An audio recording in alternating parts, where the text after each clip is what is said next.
Alright. Hello. What's this? A best of 9. Yes. First Bilbo. We shall be playing a best of 9 against specifically Khorne. So the way it works, we took turns banning factions out of all 24 factions.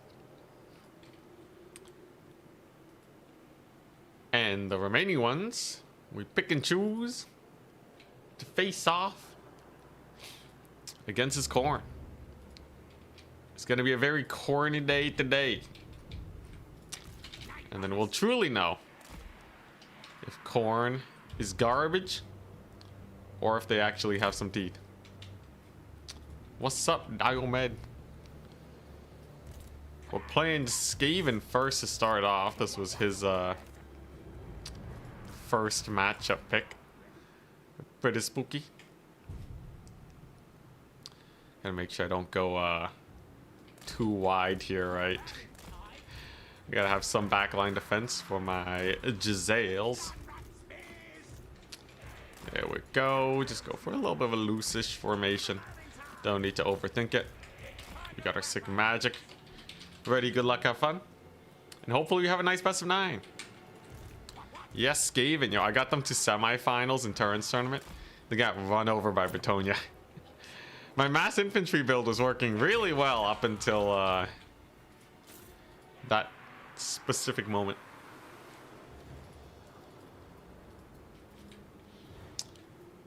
Alexia on fire. Hello.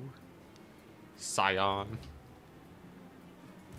But yeah, this should be fun. I'm really interested to see how this goes. Usually I say that I do worse than many faction mains. But I feel like there's a bunch of warhounds. Jeez. Yeah, usually I say that I do pretty badly versus faction mains if they are given the opportunity.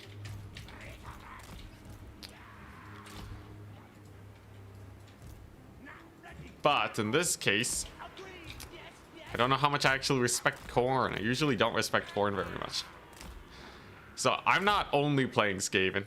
Skaven's the worst matchup that was available that my opponent decided to go for. He does have Karnak, so you gotta be a little wary with our skirmishers over here. Make sure they don't get caught by the dogs. They're being sniffed out as I speak. Thankfully, I do have a doggy counter charge. Just in case. He doesn't see him either. Only sees him just now. Will it be enough of a punish, though? So he gets a little bit of a pullback. But my dogs are in. We're probably going to route off one of his doggos. Thanks to that pretty vicious charge, actually.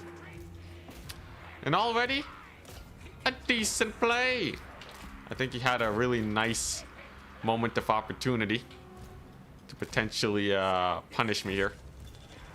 But now it's going to be a little sus for him. Although he does route off one of my doggies.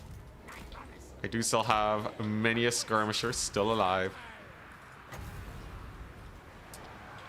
Let's just, let's just run him down. Maybe bully Valkia just a little bit. Ooh, big route. Massive route on his poor doggies. Very nice. And many of my dogs are actually still on the battlefield, so things went about as perfectly as they could have gone that engagement. My opponent is now down a whack load of value. I have my little defensive formation over here. What's the worst that can happen now? It can claw, he's chilling. Yeah, with the rats, dude. If I beat him as Skaven, that's a good sign. That's a very good sign for the rest of the best of 5. We try harding. Yeah, and Slayer of Bagosh. We'll settle it once and for all. But I don't know, man. This triple cap looking kind of sus. Now, there's a few units over here. Just some marauders, nothing that I am particularly wary of. He does have some very elite... What are those guys? Knights of the Brazen Throne in the distance. So let's just be a little careful around those guys. I see Knights of the Brazen Throne. My instinct is to get some mass on the battlefield. That seems like the correct play. So my skirmishers now, they're just gonna pull back. And then I'm gonna play it smart. There's no point taking a fight that is disadvantageous to us when we have a ticket lead. Ticket lead makes us fairly comfortable. Probably get a little bit of poking here with the dogs too.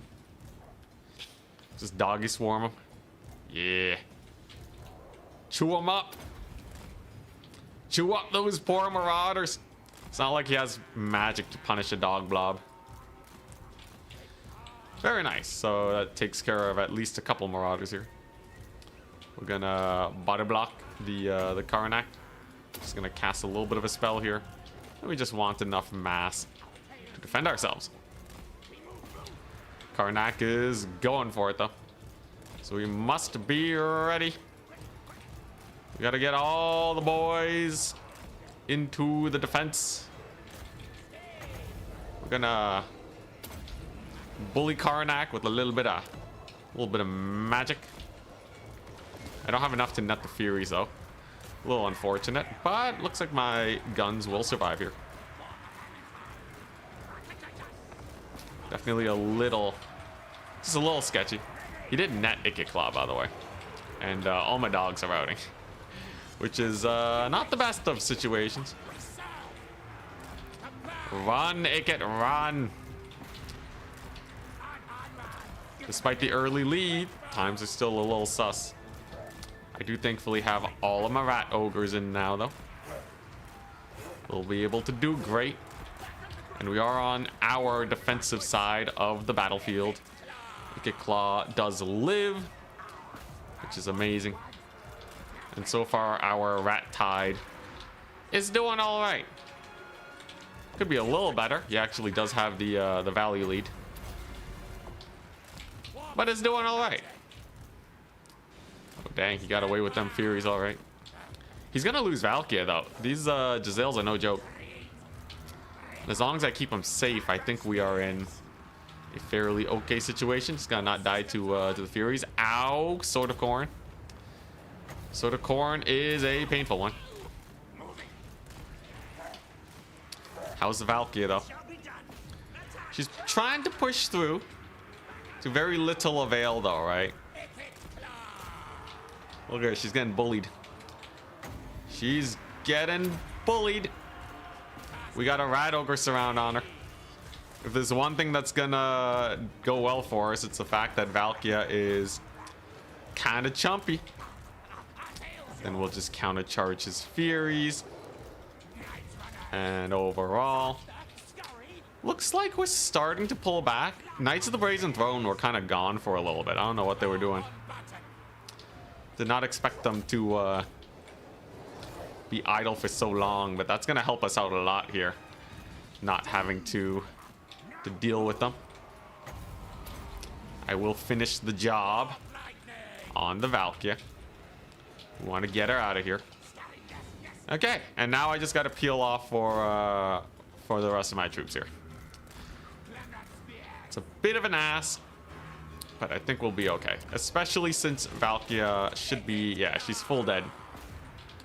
That means goodbye to your leadership. I just have to not die to the Knights of Brazen Throne. What are these? Chaos Warhounds? Okay, Warhounds are not too bad. We can definitely kill them with the flayers. Khorne should go down. Can I kill these Knights of the Brazen Throne? I do have a Poison Wind Globadier coming up soon. A contested match for sure, but he's starting to really lose a lot of units. And the Globadiers are going to be particularly annoying to deal with, as they're just such high DPS. As long as they actually can get volleys on the Knights of the Brazen Throne, I'm pretty happy. He didn't capture the middle point during the big tussle either. So we're feeling good. We're feeling actually really great right now. Look at that.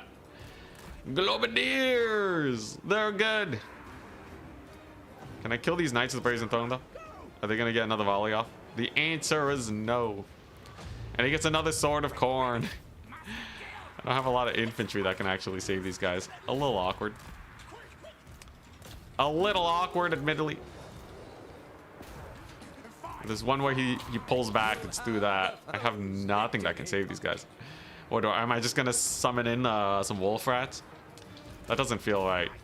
I feel like I'll save up for the Doom Flayers instead. Doom Flayers it shall be. Otherwise, these Knights of the Brazen Throne are just gonna bully me, right? Doom Flayers are okay versus Cav. They're not the best, but with how injured they are, it should be at least decent. We're gonna see a Valkyrie resummon indeed. So that does help his leadership. And it looks like the Doom Flayers, okay, they were enough. Thankfully, they were enough to kill off the Knights. Valkyria's back, but she's a little too late. And if I can get these Globadiers to rally, then we're really set. Oh my gosh, and the Giselles lived. Talk about value. They actually still have 12 entities, so half of their firepower is still online and operational. How marvelous. I think we definitely won this off the backs of the Valkyria kill and the early dog catch. Otherwise, it was actually quite spooky. Yeah, Icket Claws, he's pretty intense. He's really fun if you like spamming spells. And dang, Doom Flayers were absolutely the right choice. Look at them go! They actually beat the Knights of the Brazen Throne. I can't believe it. So there we go with the triple cap. He gets in a Minotaur of Khorne, but my opponent's basically tabled now. We have 21 units to his 5 units. 1, 2, 3, 4. That's it. Alright, GG. A solid game number 1. Considering this was the matchup he picked, it's a good sign for us. GG, well played.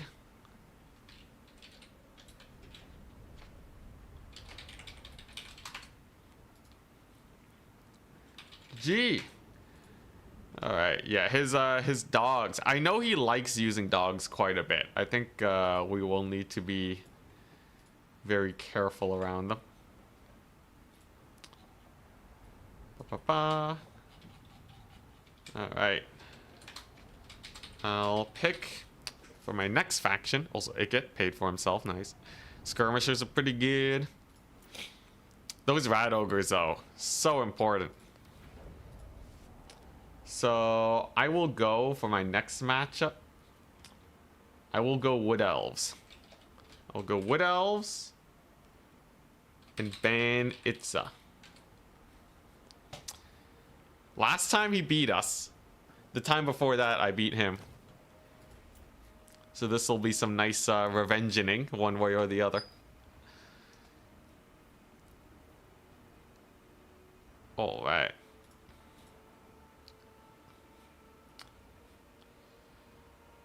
He's got me shaking. I feel like that game, I felt like I really needed those big plays to win it. Nerf Skaven OP. You know, they're not even the bottom faction. It's Tomb Kings. Tomb Kings are lower than Skaven. Yeah, ROR Rattling Gunner tech. I got Skaven to semifinals, though. I'm happy with that. I'm definitely not going to play them in any grand finals, though.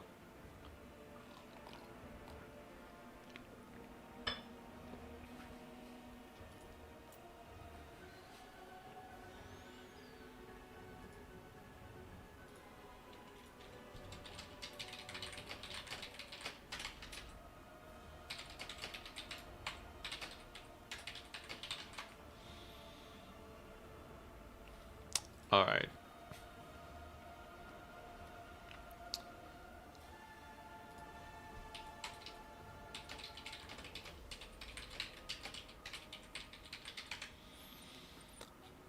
Let's see here. I had a wood elf build, right? I had a wood elf build that I felt fairly good against Khorne with. Did I save it? I didn't. What a mad lad. So we know the Way Watchers are pretty fun.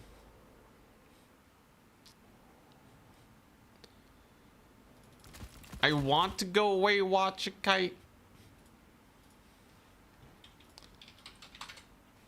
I want to go Way Watch a Kite, but yeah, I don't know. Is there about Khorne a random faction? So Bagosh is playing Khorne for every matchup. I'm playing all the factions that we did not ban. What happened to Tomb Kings? I don't know, man. I don't know. I don't know why this is so low. Oh, you know what's super annoying to face when you're against Wood Elves? This garbage. The Mega Glade Guard build. The reason this is so painful is because it's just a stupid amount of ranged. And then like a Wraiths of the Frozen Heart to block. This is the I'ma kite you forever type of build. Should go relatively well for me, I think.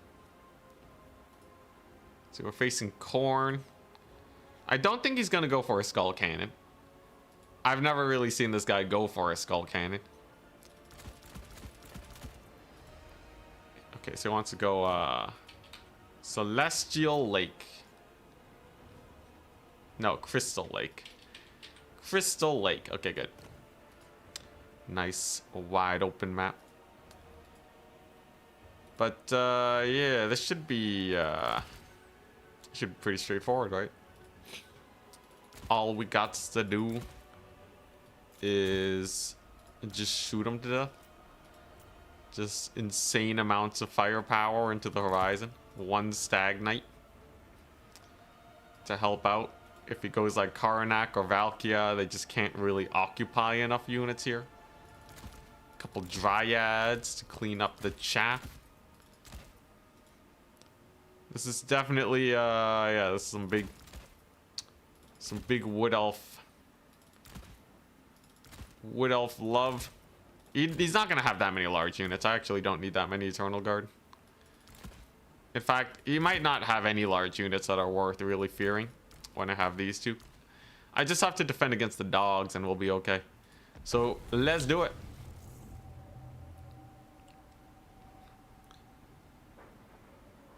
The attack speed and Jorah build, yeah. What factions banned so far? So the factions that we're playing today is Greenskins, Wood Elves, Dwarves, High Elves, Vampire Counts, Coast, Bretonnia, Skaven, and Beastmen. It's not the greatest lineup. I think we both got to ban 7 factions, and the mirror was auto banned. So yeah, it's kind of spooky.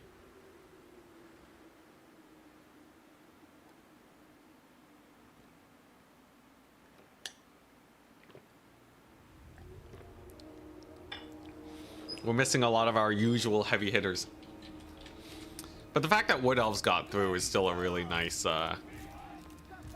nice thing for me. So the idea that we will be employing here is to just retreat. Just retreat, man. I'm playing in my spawn zone. Ready, good luck, have fun. We're gonna hard play in our spawn zone if at all possible.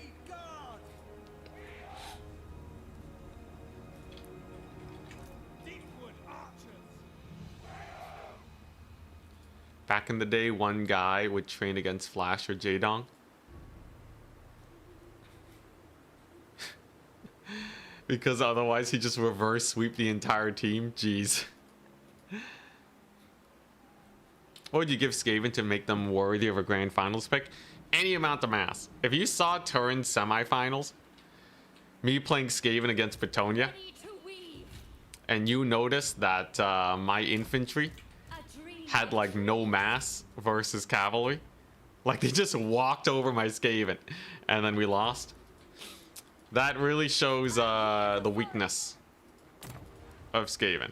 The only way for them to deal with cavalry is to just straight up kill them with like globadiers. So I would give them probably cheaper and more plentiful warp grinders. I think warp grinders is very much what they need now. Okay, we're seeing a big tree deployment. It's 12 units. Nothing too bad. I'm just gonna march on up with my archer tide. We're gonna position over here. And then I'm just gonna punish him for trying to push onto points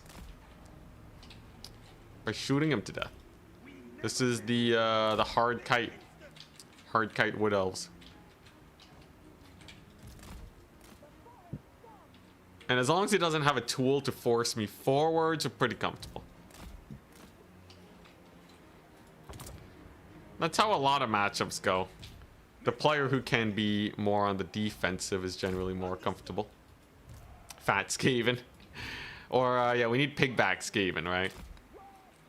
Okay, give Skaven pigback riders. They unironically become one of the strongest factions in the game. But alright, so what, we got a little Valkyrie action over here. So far, nothing too scary. Couple Khorne gores, we got some houndos. If I can play by my vanguard point though, it's very comfy. This is the build we saw him run earlier, so lots of marauders and such. Not too scary, I'd say. Yes, marauders and Khorne gores. So I'm probably just gonna spam out my my dryads when we want to retreat to this point, and then I should be fine. Or maybe we use some cav, I don't know. A double cap is comfy. But optimally, I really want to draw him extraordinarily deep into my backfield. So I just gotta bait out an attack of some sort. I'm sure he has a bunch of dogs here, although 4-5, 4-5. Yeah, he has like some stuff going on here. Quite possibly. Great thing about Wood Elves though, they are fast. Wood Elves are incredibly fast, and they are able to simply play keep away. And if I slow them down, suddenly my guys are even faster. How comfortable, how amazing. Do gotta disengage with my lord though. Gotta make sure she don't die. There we go, race to the frozen heart. They're clutching it out. We're just gonna keep backing it up, you know? Because here's the thing, I got dogs. I mean, I got dog counters. I have dryads. And cavalry. And wildwood rangers. So we just stick that onto his dogs, we're fine. That's the power of those reinforcing points. Then I slow them down. And then all going well. Pulling him into our backfield should be a fairly comfortable. It should be a fairly comfortable play. Khorne units are just too slow, man. We are effectively infantry kiting them. Look at that. Dude, the spawn point flank is so brutal. This is also one of the more meta Wood Elf builds. There's a reason why people go for this. Though it's still a little spooky.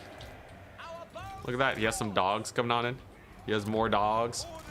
So I've noticed that he really likes dogs. So almost every game today we're gonna have some sort of light infantry. I mean light cavalry. Just shut him down. The early capture points is doing us well though, at least. Because early capture points mean that I don't have to worry about tickets. No, we're all fairly comfortable. Look at these Chaos Warriors. They're getting bullied. Cavalry's doing great. I'm just gonna keep running for my life. Now against Khorne, you have to run pretty far into your backfield. So the longer he can delay the engagement, the better. Because we're fairly proficient with handling these types of rushes. We were able to force the main fight fairly early. And that's given us a massive advantage now. He is nearly army wiped, which is a good sign for us.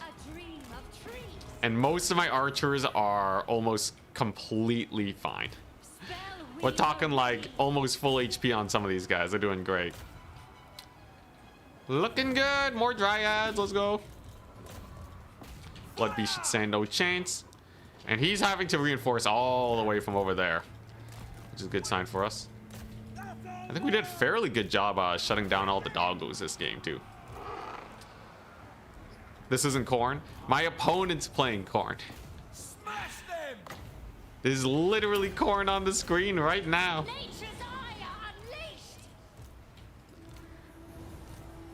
Also, the ignoring of Valkyr continues. Tickets were still fairly good. I see those dogs in the distance though. Or those flesh hounds. I should be able to just shoot them. Should just be able to shoot them and we'll be okay with a with one more cav summon. So much chaos. There's definitely a lot of warriors here. But yeah, I want to bait these houndos into a bad position. So they're gonna go for the charge now. If they disengage, all the damage they took was for nothing. And if they charge in, they're just gonna die to my cavalry. So I don't have to worry about it much. Also, Wood Elves have magic damage arrows. So the poor doggies, they're getting mulched. Now the big thing, do I summon some slow infantry to maybe cap some points? Or do I wait to summon more elite cavalry? The answer is going to be cavalry. Cavalry is much better at up trading. And they will also be able to capture points later on, considering you have a little bit of time. To the small print, yeah. Look, it's really hard to describe the full situation in a single title, but I think people will understand. Khorne's basically army wipe though. This is a brutal build to go up against. This one is certainly very strong. Now, do I want Wild Hunters or Great Stagnates? I think we will go for Wild Hunters. I could also bully Valkyr. Anyone know how good Valkyr is at dodging arrows? Yeah, we can actually kind of bully Valkyr with these archers here. That would be pretty jokes. But yeah, so this was my matchup. Definitely a lot more one-sided than the Skaven one. Skaven matchup was so sketchy. But Wood Elves, I think, is the best one that we can do. Very nice. Very, very nice. So that's our second win of the day. And so far, we're doing pretty good. Looks like my, what we were suspecting was that Khorne indeed is very susceptible to kite and playing in your backfield. I think if you can... The common trend that we're going to be seeing today, assuming we properly dismantle Khorne, is that assuming we're able to dismantle Khorne, is that they are very weak to getting pulled back into your own backfield. If you can just pull them into your backfield and then take a fight, they fall apart pretty hard. Yeah, best of 9 versus Khorne, me. Has Khorne had any wins? No, as you can see by the score, we have 2. 2-0. Could actually just be a short stream, we'll see.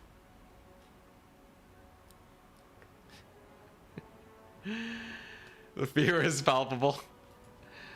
Yo, honestly, I was pretty impressed with this Khorne play earlier, but I think when I go like full meta sweat, And especially now that I think I have my thumb on his playstyle, the confidence is feeling better. But we'll see what the next matchup is. So we played Wood Elves and Skaven. So there's still Greenskins, Dwarves. Dwarves will be sketchy.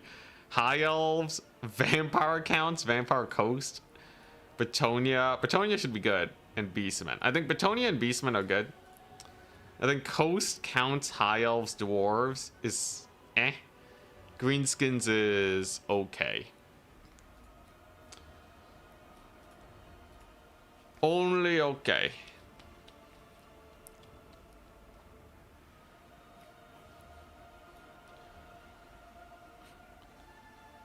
Scarbrand. Scarbrand's judging Bilbo's build. Is it bad because it doesn't have Scarbrand in it? Oh, Bretonnia. He picks Bretonnia? Oh, boy. Alright, so Bretonnia is a pretty sick faction. Then again, against Khorne, it's questionable. It's questionable the capabilities of Bretonnia, but you know what I really like lately?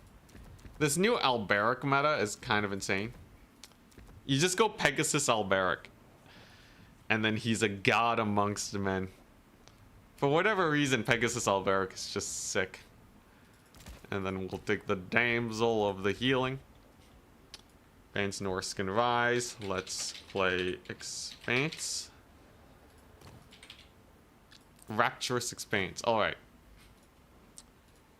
So, Bretonnia vs. Khorne. I think this one is supposedly a little bit sketchier. But, ooh, can I run Grail Guardians versus Khorne? I feel like Grail Guardians and Grail Knights could be so good. I feel like they could be so good. And the one random Knights Errant with the Blessing of the Lady, I guess. Alright. And then we just spam these boys. We got 2 Grails. I got a bunch of Archers. And then we have Alberic, the Chad. I want Mounted Human. Mounted Human are okay. Do I want any infantry though? That's a real question. Do I want / need any amount of infantry? Maybe pole arms? Maybe pole arms just to hold up some of his forces. Maybe he has like a bunch of Minotaurs or something. I plan to just kite him though and then just spam Cav. Do I need pole arms even? Okay, I think it would be crazy not to go for a bunch of peasant mobs, but I think this is roughly the build that we're looking at. Alberic, Dumpsters, Valkia. We have a cheapo caster with regrowth. What's not to love? Alberic with updated voice lines, yeah. Alberic has a new voice, or he has an old voice, but new lines.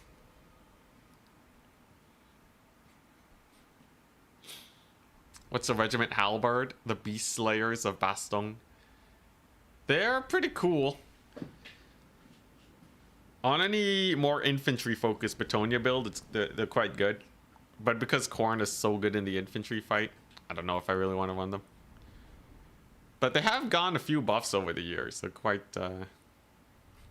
spooky.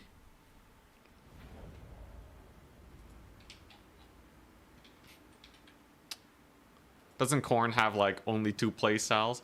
Khorne has some mild kite. They have many variations of infantry play. But alright, here we go. So what I learned was lance formation yesterday. If you're not dealing with mass and you're just charging infantry, you should absolutely use lance formation. Made the enemy cavalry glide through my poor Skaven. So we're definitely gonna be trying it out today. Look at that. Look at that crazy lance formation. You can toggle it whenever, so yeah, it has a 3-second charge up. It has a 3-second delay, and then you get a bunch of speed boost. As expected. Khorne Gores, and apparently a fairly elite army. Warhounds as usual. Ah, Skull Taker. What a classic matchup. And some Wrathmongers. Okay. So this is absolutely a kite game. 110,000%. This is going to be a kite-alicious type of situation. Now, how does one kill off a couple Khorne gores? Well, you get them to accidentally not brace to a cavalry charge. You get a full surround, a little bit of wind blast action, and then hopefully they just fall apart. Seems like they're holding up better than I thought they would. All right, and then we dip, and then we dip. Thankfully, most of the damage was just to my Knights Errant, so we're still sitting fairly comfortable. Skull Taker is going to be a little bit of a menace. Let's not YOLO Alberic into there. Seems like a terrible idea. But the mass and acceleration bonuses seem to be working out pretty well. We did rout off one Khorne core, very nice. And we might be able to bully a little Skull Taker here if he's not careful. Alberic going for the kill. Skull Taker takes a decent amount of damage, but it looks like he will be able to escape. Overall, though, still feels pretty good, especially with the Khorne gores getting absolutely massacred. Oh, dang, never mind. The leadership held up. Obviously, time is slightly of the essence, but I can do the same strat again. We're going to pull them into my spawn zone. And hopefully that's enough. Now, he did just summon a Khorne gore, so that means that he'll be a little susceptible to a bat cap. We were intentionally keeping an eye on that. He has Scylla and Fingrim. All right.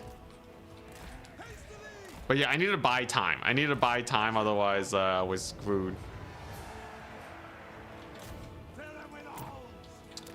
I think it is now time that we spam the peasants. Ooh, Khorne gores, hello. Back it up from them. And yeah, looks like my play was actually rather effective. So we will be able to steal the point, but only temporarily. We're still gonna need to continuously pull back. Now, I don't got no Grail Relique. That part's a little unfortunate. But overall, I'm still feeling relatively confident about the situation. This army is not nearly as good as the Wood Elf one, though. But we still got teeth. 1 point is captured. Look at Skull Taker. He's having a bad time. And I just gotta not die to Wrathmongers, right? Just don't get absolutely dumpstered by Wrathmongers. Quest of the day. Archers are just gonna have to keep dipping. This map also ain't the greatest. And Alberic actually got a little caught up. Yeah, this ain't going nearly as well as my other kite games. I know how I feel about Bretonnia. Oh, geez. Scylla and Fingrim routed off my caster, too. All right, now here we go. We still have our Lancy Lance formation. Whoa, Sword of Khorne. Run from the Sword of Khorne. Nope, that was a rampage. I was like, dang, how do you get the Sword of Khorne so fast? At least we're buying a decent amount of time, but my trading leaves a lot to be desired. Kind of sketchy. That's pretty nasty too. Especially. But we routed off a couple of the halberds. Alberic is not dead yet. He continues to survive. We can disengage now from this madness. What are these guys? The Grail Knights. Yeah, let's keep them alive. We'll get a sick charge over there. Oh, finally. Okay, a little bit of damage. I needed that very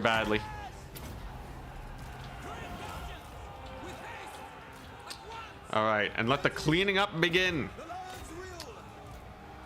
Hopefully it's enough. Halberds braced over there very nicely. How's Scylla and Fingrim? A little bruise. We might be able to get some deeps in on the Skull Taker if we're lucky.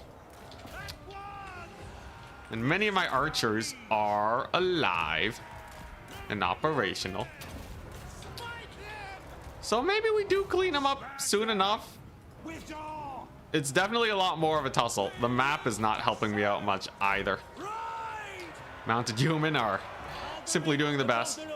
And Alberic, he's doing okay actually.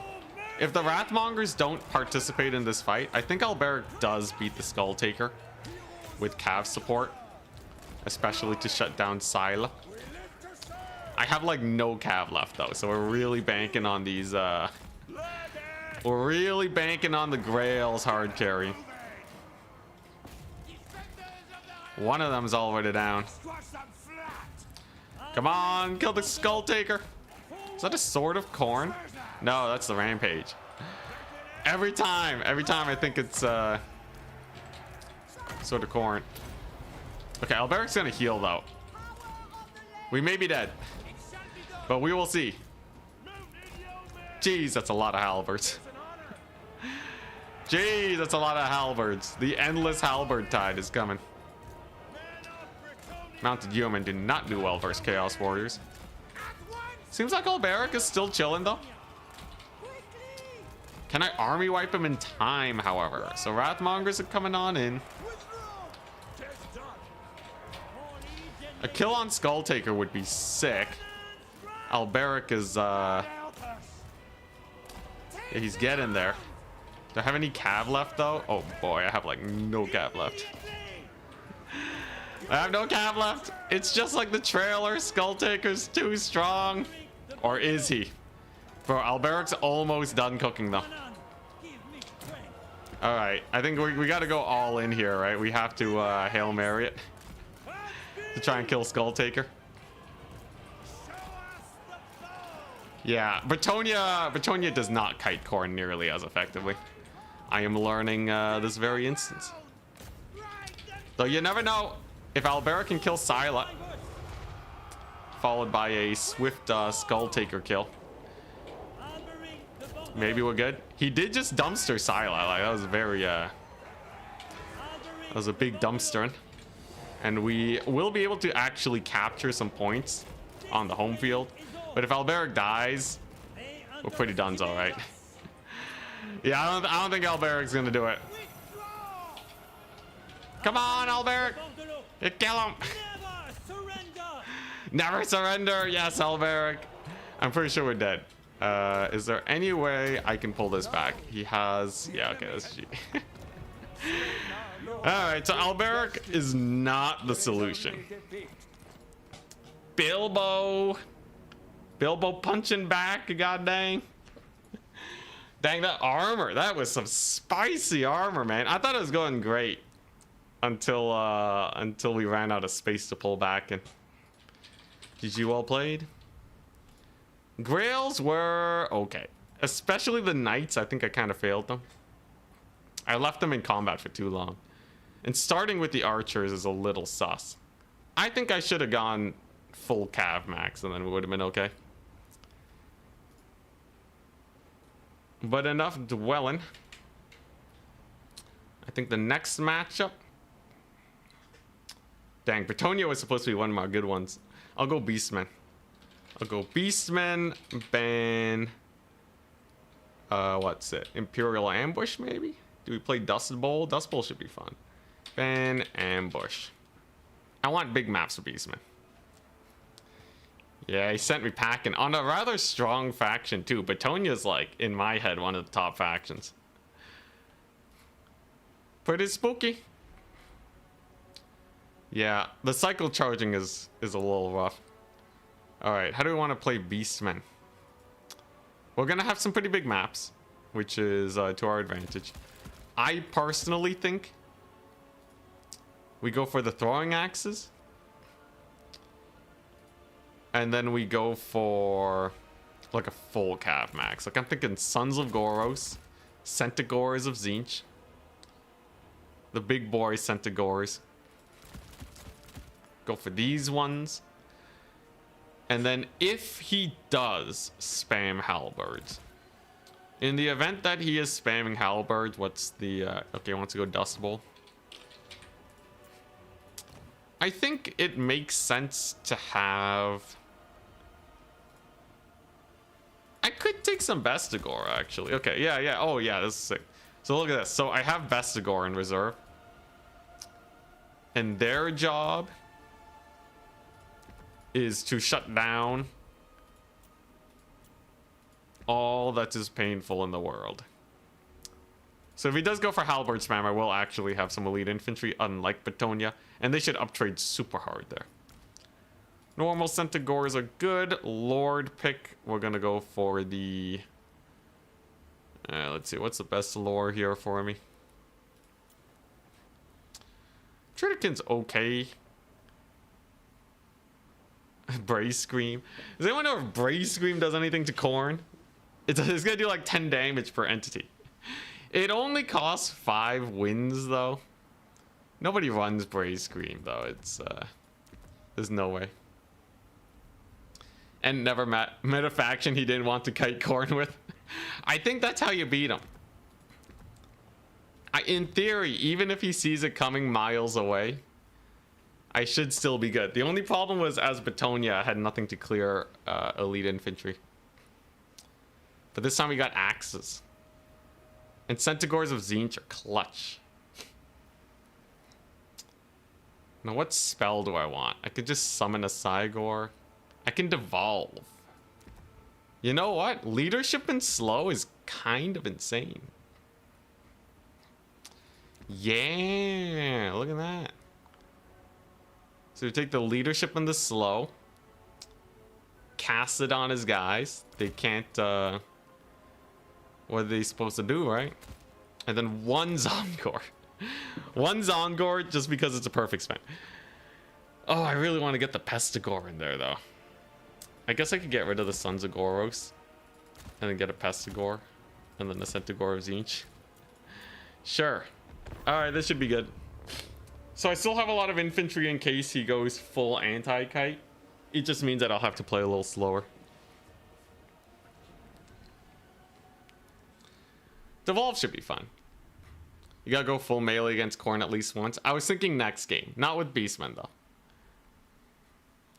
But a full melee build versus Khorne. Just go like full anti-infantry when they're bringing halberds. Honestly, I should have done it with Bretonnia. The Foot Squires would have killed it. Until they met the Wrathmongers, and then they'd be dead. Alright, this should be good though. Look at that. Glorious full Vanguard. Gonna have the Pestigors on the flank. We got this dude. Ready, good luck, have fun. We got the Devolve. And this map is pretty big. Pretty big, comfy, it's large. Now, the only question I have is what do I do against a Skull Cannon? I could just rush it and devolve it. I think this map is very flat and has literally nothing going on. I think it's good that we have one map in the pool though that is just a flat map. Because being boring is something interesting in and of itself. But yeah, I'm really hoping I can get a sick devolve. He has 8 units. That's real sus. That tells me it probably is Skull Cannon Kite, or he is going for some big infantry. Meaty Dangler cheering on for Bilbo. Traitor. Traitor. All right, here we go. Hey, there it is. So Hellforge Bellows, some Flesh Hounds. All right. So how do you deal with the Hellforge Bellows? Oh, Scarbrand. Scarbrando. Oh my gosh. All right. Now we're talking. Alrighty. So I need to get a good enough rush on this army. If I can occupy his infantry with my infantry, this should be a win. So Pestigor should do fairly well here. And I can use Devolve to catch out probably his Flesh Hounds. Now he does summon in a unit of Khorne Gores. 4, 5, 8, 9. Okay. Summons a unit of Khorne Gores. The best Gores are coming though. And then how accurate is this thing? I gotta say the map is very nice for the Skull Cannon. Whoop. Ooh. Big deeps, big deeps. I think I want to take the fight now. I think I don't want to get slowly ground up by the Skull Cannon. So what we're gonna do is we're just gonna move on in, get ready for with our cav summons. Use our Centaurs here to get a big flank. Be very careful around the Flesh Hounds. And once the Bestigors are in, he shouldn't have that much that actually bullies them. And I got a fairly good charge on his Houndos. That's pretty nice. There we go. Bullying them ever so slightly. Gonna bring in the Cav. And whatever he summons in the backfield, I should be able to handle decently okay. His maneuvering, though, with this thing, he actually pulled it into my backfield. You mad lad. Alright, well, we're gonna see if we can catch it. I'm gonna pull away with my lords so they don't die. We're gonna charge the Flesh Hounds. In all the meanwhile, the Bestigors are cooking. They're cooking very hard. Centaur is doing good. Should be able to pick off some basic infantry here. There's the rampage though. A little scary. I could probably shoot this thing to death though. Alright, that's a pretty solid route too. And then we can counter-charge his doggies. He's counter-charged my Centaurs over here. There's not much I can do. But we have killed off his artillery piece. Scarbrand is very occupied right now. Bestigors have cooked. Let's go. Bestigors for the win. A little scary for my skirmishers, by the way. They're potentially going to get caught here by a bunch of summons. For once, I'm the one in his spawn point. But we're just going to keep running. Because I do still have one Centaur alive to deal with Scarbrand. And hopefully that's all I really need. Run! Run, you poor guys. Evacuate. In the meantime, we'll just keep bullying Scarbrand. No way Scarbrand survives this one. Not versus all these here skirmishers. Yo, Bestigors were a great idea, by the way. They were an amazing idea. Scarbrand's suffering. Okay, I think we should be relatively in the clear. Since we killed off his cannon and we are now killing off Scarbrand, it should be rather difficult for him to come back, as long as I don't lose my lord. Long as he doesn't randomly die, I should be okay. And the next game we can try out the full melee versus Khorne. He's spamming a lot of infantry, so I'm just gonna get a little bit of anti-infantry there. Just decrease his melee attack so that this fight can go a little bit more effectively. Gotta be a little careful. Scarbrando's just a little spooky. Now, controlling all 3 points is still very nice, and having the Bestigor here to support is good. But Scarbrand lives, and he's rampaging my fools. Dang it. I'm gonna need my skirmishers back soon enough. I actually don't like how the trading's going, especially right now either. If he overextends though, a sick Minotaur charge could actually get some harden on him. But I think what we want to do is transition into a late game of skirmish and kite.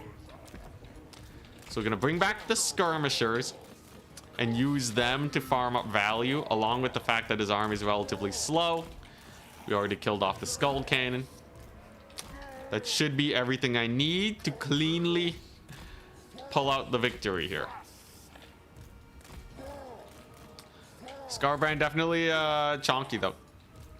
I should resummon more Bestigors too. He really just has a ton of halberd infantry. There they go. We're chilling. We're chilling. I'm only gonna have more skirmishers too. Halberd or Minotaur charge here should do well versus the Khorne Gores, especially if they're not braced. Very nice. Get them below half HP to trigger their passive, and then we'll just disengage. There we go. Then I'll just keep regenerating. So he has more doggies. That's okay. We're playing it safe. We're playing it ultra safe. No need to get ahead of ourselves, right? Okay, and another infantry summon is my cue to get another Bestigor out. Bestigors for life. Woeful tidings. The enemy has captured one of your victory points. He's going very slow type of playstyle, right? A lot of infantry, a lot of hanging back. But this reposition should really give him a hard time. I'll use Bestigors to get this area. We have some Pestigors here, killing off some Chaos Warriors. Thank goodness for good infantry, man. Thank goodness for good infantry. Oh, dang, never mind. Pestigors, what are you doing? Any chance I can catch out the Scarbrand? I really need one Bestigor just to control a little bit of space. Gotta be super careful here that he doesn't rampage us. But these Minotaurs will slowly but surely pay for themselves. I really want to slow him down here. That should hurt him pretty bad. There you go. We pull back. Come on, you darn Centigores. Cook. What is that? It's Karanak? Okay, that's a pretty spicy play. Karanak was not on my bingo sheet for things I thought my opponent would summon on in. But apparently he wants to go straight for my lord. If I can just kill Scarbrand though and keep my lord safe, we should be fine, right? Take it back. Scarbrand's about to be bullied. Oh, he's getting bullied real hard. Oh, Scarbrand does not like that at all. Yeah, he's dead. Scarbrando bites the dust. Woo, all right. One last rampage. One last glorious rampage before his death. Get that leadership back down. Get it back down. I want to see that crumbling. Yeah, that's right. Oh, wait, no. I didn't even devolve him. Come on. Oh, he's... My caster's out of range. He can't even devolve him. Well, regardless, Scarbrand's dead. And that's all that truly matters. I can now take the rest of the game fairly comfortably. I think I made a small misplay getting my skirmishers caught up in his backfield. But after we killed off his skull cannon, we were pretty well in the clear. Unfortunately for my opponent, the skull cannon is just a very expensive tool that finds itself getting shot to death by everyone. Very nice. Yeah, spamming the halberds, dude. The Bestigors. Bestigors were indeed the best. Very nice. Yeah, he's starting... So he's catching on to my playstyle now, right? In that he's like, okay, this guy likes cavalry. I'm just gonna spam anti-large.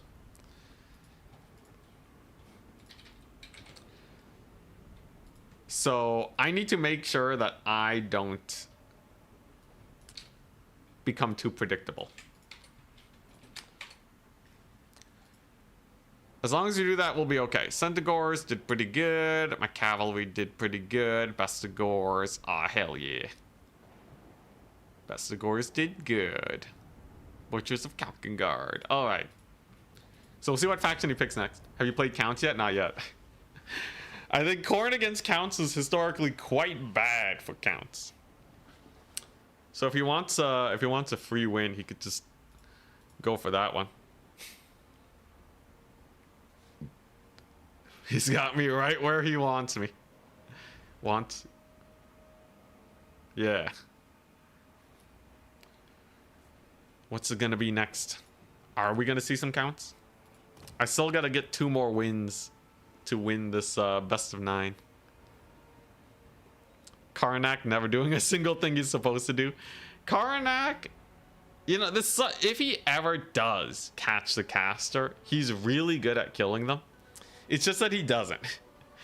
1 unit of cavalry surrounding him is just the end of the poor guy. You need to have like a strong infantry rush to occupy everything. And then he kind of gives a slip by. But yeah.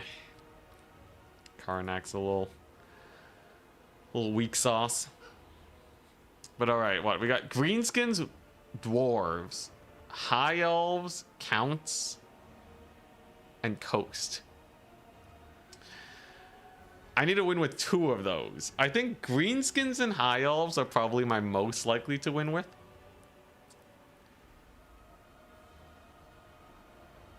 And then I can RNG my way into maybe a win when it comes to dwarves, high elves, or dwarves, coast, and counts.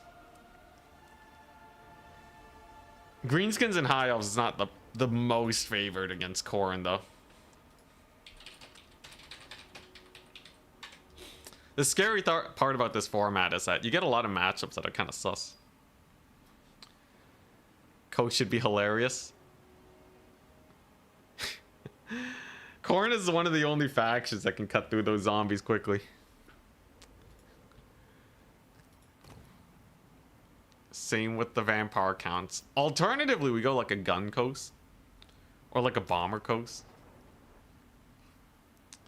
Or a siren coast. Ghost coast. Definitely not. Go chaos demons. I think he banned chaos demons. Such is their power. The #1 faction temporarily on the leaderboard. It's kind of like New York Times bestseller, right? If you get there for even half a second, you can say that you were #1. So pretty hype.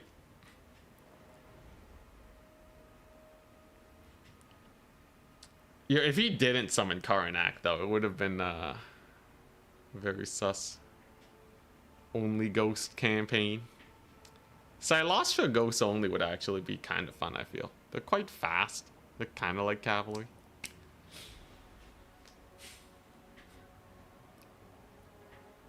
He's still picking. He's still figuring it out.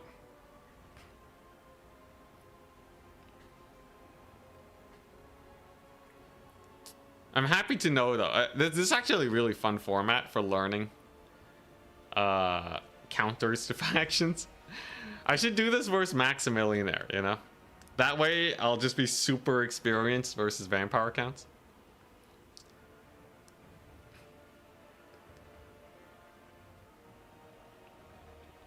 People just pay money for the bestseller tag. Yeah, there's a lot of like weird strats and stuff when it comes to getting those tags. That's how it be.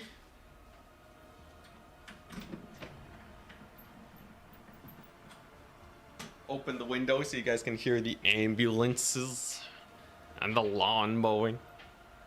Okay, hopefully they're done with that. And today I can actually not melt in my apartment. Yo, what's he gonna pick, man? What's he gonna pick? Anyone see that Warhammer 3 has overwhelming negative on Steam? Yeah, that's kind of how review bombing goes. Well, you know, there's 2 ways to look at it. Either the situation is bad because they're going to stop releasing DLCs, or it's good because they're going to fix the problem. To know what the outcome is, I think is hard to decipher. You know, it's too easy to just go by gut feeling. So yeah, but it is interesting. I'm keeping my eye on it. I am trying to take advantage of the situation to convince CA to actually fix the bugs in the game. That'd be great. Dwarves. He wants to play dwarves. All right, he bans Haunted Vale. Let's play Eastern. All right. So I did say I was gonna go melee, right? There's no way, right? There's no way hammers are actually good, right? The thing is, if he thinks that I'm going to go for a ranged heavy dwarf play, and then he runs into like a bunch of hammers just bashing his face in, we might actually have a chance. So I'm thinking like Giant Slayers, Doomseekers, Hammerers. A Goblin Hewer? No, I think a Fury would kill it too quickly. Yo, should I bring out the Norgrimlings? The OG 79 melee defense Ironbreaker? No, that's pretty fun. I think we take the one Norgrimling. The Master Engineer with the restock on the Norgrimlings? Okay, that's actually kind of hype. And then we take the Grumbling Guard for perfect leadership. I'm basically just going for a Dowie box build. Oh, and then the Flash Bomb? Oh my god. The Entrenchment? Who cares if he can't move? That's 20% physical resist for 44 seconds.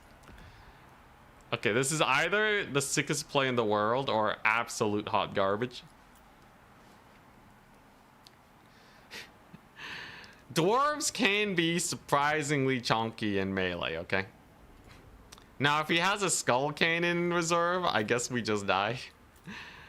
I should try and find a way to squeeze one of these guys in. What does one do with 550 gold? One Quarreler.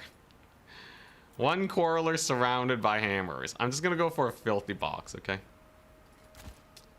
Yeah, I'm just gonna go for a filthy box. So I have my Giant Slayers, we have a Doomseekers, we have the Grumbling voice crack, the Grumbling Guard, and then one more Quarreler for good measure.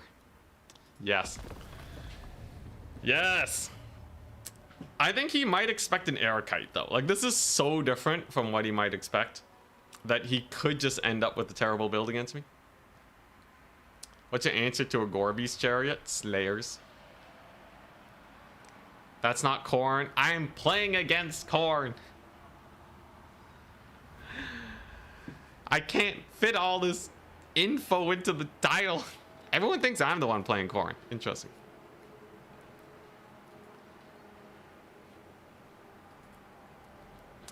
But yeah, we're gonna out melee the melee god faction. Look at this though. Look at this disgusting box. So I got the ammunition restock Norgrimlings Ironbreakers. They have absurd DPS with their blasting charges, so I just got to be really really careful with that, and we'll be okay. We got Thorgrim. We got this guy. Ready? Good luck. Have fun. Yeah, hammers. They got buffed. Hammers got buffed, so they should actually be decent. You put Khorne first? I'm supposed to say every faction versus Khorne? I guess. I guess the title might be a little backwards. Maybe, I don't know. Is that really how it's implied when you put the thing first? I question greatly. Also, Gorby's chariot. I have my slow here with this guy, so you can bully Gorby's chariot. I can also give missile damage to my thingies. Ah, hell yeah, he went Furies. Okay, so every Fury he takes in theory is useless. My hammers have 54 melee attack. That's right. He has Valkia. who does have anti-large, but Thorgrim's a beast. Thorgrim has better stats than Valkia. No anti-large, but some pretty extreme buffs. He has bloodletters of Khorne. Just gonna get the Grumbling Guard here so that I have effectively perfect vigor. He's dodging with Valkia. That's okay. And now the slow march begins. Capture point number 1 is ours. The very slow march. The incredibly slow march. It does begin. Hammer time. Dude, this guy has too many abilities. I don't know if he'll pay for himself. If there's something that loses us the game, it's this guy. But then again, he does have 2 Furies. 2 Furies that effectively can't do too much. These guys have 7 capture weight? Yeah. Despite being a tier 3 unit, they have 7 capture weight. So he also can't take my capture points. Amazing. And there's still no skull cannon yet. Thank goodness. If he brought a skull cannon in reserve, it's real sus. But he summoned a unit in, right? So I think we're okay. He also has Chaos Warhounds, which are also pretty useless here. Honestly, it's as good as it gets, right? Look at that. Take position, men! Alright, let's get the Giant Slayers in here. Now, this is a long march for the Dwarves. It's a very long march. But we'll get there eventually. The High King axe. The High King stands and watches as his engineer plonks off a few Marauders of Khorne. Just a few. Now I have no intention of spreading out for more points. I have capture weight. I'm not particularly worried. This is a lot of capture weight if I just scoot up a tiny bit. And if we end up summoning our whole armies, he'll have Furies. I'll have the most elite infantry you've ever seen in your life. I should be okay. We only have good summons here. It's gonna be a while though. So he's going for the classic, the build-up strat versus Dwarves. Very popular. Build-up strat doesn't work very well if the opposing player is able to hold on to the points when the big fight gets started. So he's gonna need a lot of capture weight. And everything here has 7 capture weight. Yeah, everything here has 7 capture weight except for the Quarrelers and Thorgrim. So it's yeah, it's pretty ludicrous. Another fun thing, I don't really have to summon anything, do I? I guess he could summon a lot to just get onto the point. Like, this army's fairly self-sufficient, and then I can summon here later. In the late game, spam out Doomseekers. Like, Dwarves, if you commit your forces to a fight, you're stuck. You're stuck for eternity. That's pretty garbage, right? You don't want to be stuck. You want to leave the option to teleport anywhere onto the battlefield available to you. The High King waits. Oh yeah, there's literally nothing to do. Such is the way of the melee build. Both of us are refusing to summon anything in. This is truly the peak gameplay that we came here to see today. Looks like he's going for a big flank here though. Yeah, the leadership's crazy though, because Thorgrim is providing encourage. I guess that's basically it. But yeah, 89 leadership. 104 leadership. Bro, Norgrimlings, they have more leadership right now than actual unbreakable units. Pretty sick, ain't it? Now, he's gonna need to go for the big push at some point. To stay alive in this match, the most important thing is that I desummon. I need to actually desummon some fools. Otherwise, it doesn't go nearly as well as one might hope for. Because I will run out of summons when it comes to build-up strats. I have enough to summon both Doom Seekers, I guess. That's pretty good. And yeah, I just have to fight for these points. With 3 Hammerers and the Norgrimlings, though, that should be okay. I will have to shoo the Furies off of the Norgrimlings, though. Slayer should be okay at that. But if they don't get their blasting charges off, it's pretty bad. But as soon as he dives these guys, though, I can just spam a bunch of dudes and try going for this point. That'll delay his push for these. And then I should be okay. It's just gonna be a bunch of Slayers. It's literally, that's the only melee stuff I have. And then maybe I like bring in a Quarreler here to shoot him. That Dowie army looks strong. It is strong. I was kind of counting on him bringing Valkyria and 4 Furies.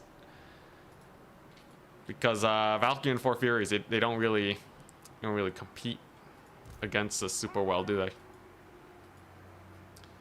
I should have more capture weight than him, by the way. 20 units is not a huge amount. What is that? Wait, what are you summoning on? Exalted Bloodletters. Ooh. I sure hope these Hammers can survive against Exalted Bloodletters. I sure hope they don't just die. That would be very nice.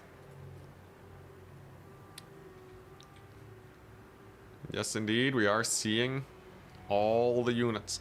Now, Exalted Bloodletters do have a lot of capture weight, so that's going to be a little bit more sus. Really hoping he doesn't steal this point or the back point once the going gets good. I don't really have a lot of chaff or miners or anything really to speak of.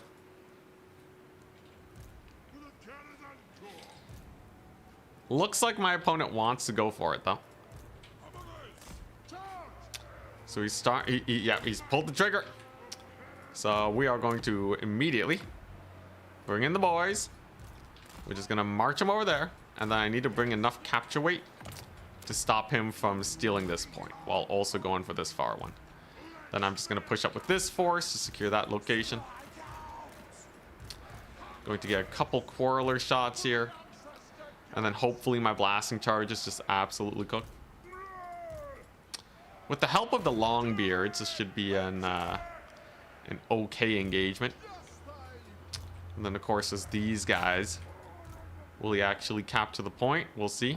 A couple Bloodletters are over here.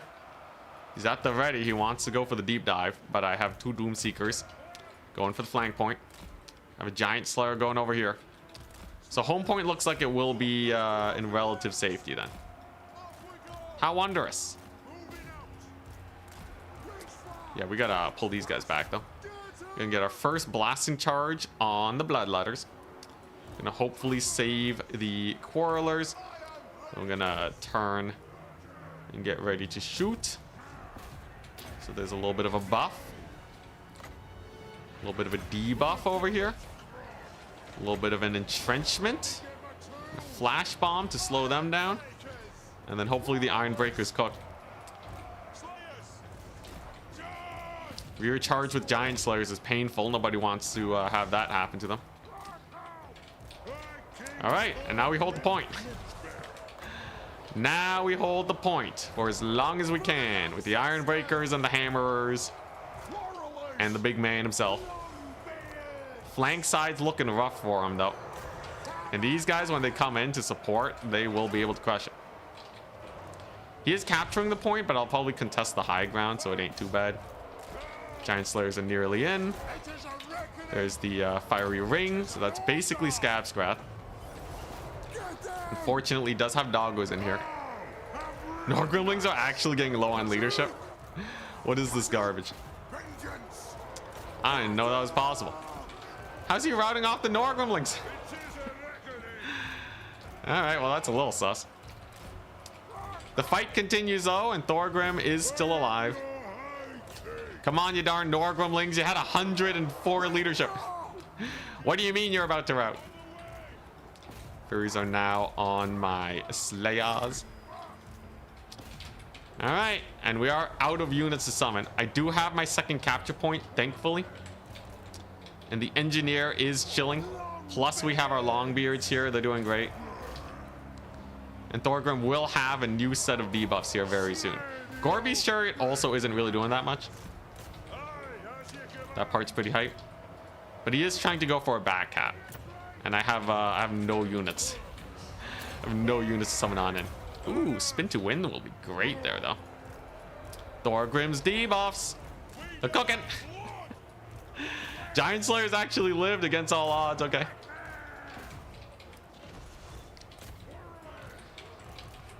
And we're actually capturing the point back. Holy crap. Flash bomb. Flash bomb him real good. Yo, he's running out of units. Holy crap, they held. They held. Let's go. Huge. Physical resist on the High King. We stole his point. This point is mine. Oh my god, we actually got the cap. So dumb. This is so dumb. This build had no right going this well. Oh my god. Valkyrie got slapped. Valkyrie got slapped so hard. What the crap? Ah yeah. Ah yeah. The flash bomb did it. Every grudge. Oh my god. He's only gonna have 1 point at most. And I don't even know if he's gonna have that. Oh, the hold! The hold! We held on to the point. Let's go! Yeah! Let's go! The hammer is hammered. Yeah! I can't believe it. Dude, the Furies did nothing this game. Oh my god. Imagine being triple capped by a Dwarven Hammerer build. Get melee defense debuffed. What is this? 2 melee defense. Hammer time. Get him in there. Let's go. Spin to win on the Marauders of Khorne. Shredded. Absolutely shredded. There's nothing left, good sir. There's nothing but a bunch of angry dwarves. This is the stupidest thing. I can't believe it actually worked. Honestly, I had my doubts. I'm not gonna lie. The melee defense debuffs though in the blob are really strong. Though, look at the damage. Holy moly. Oh my god. What? The 1900 value hammers? The 1900 value. Oh my god. That's disgusting. Now he is gonna get another charge here, but I have a million Slayers. Another spin to win.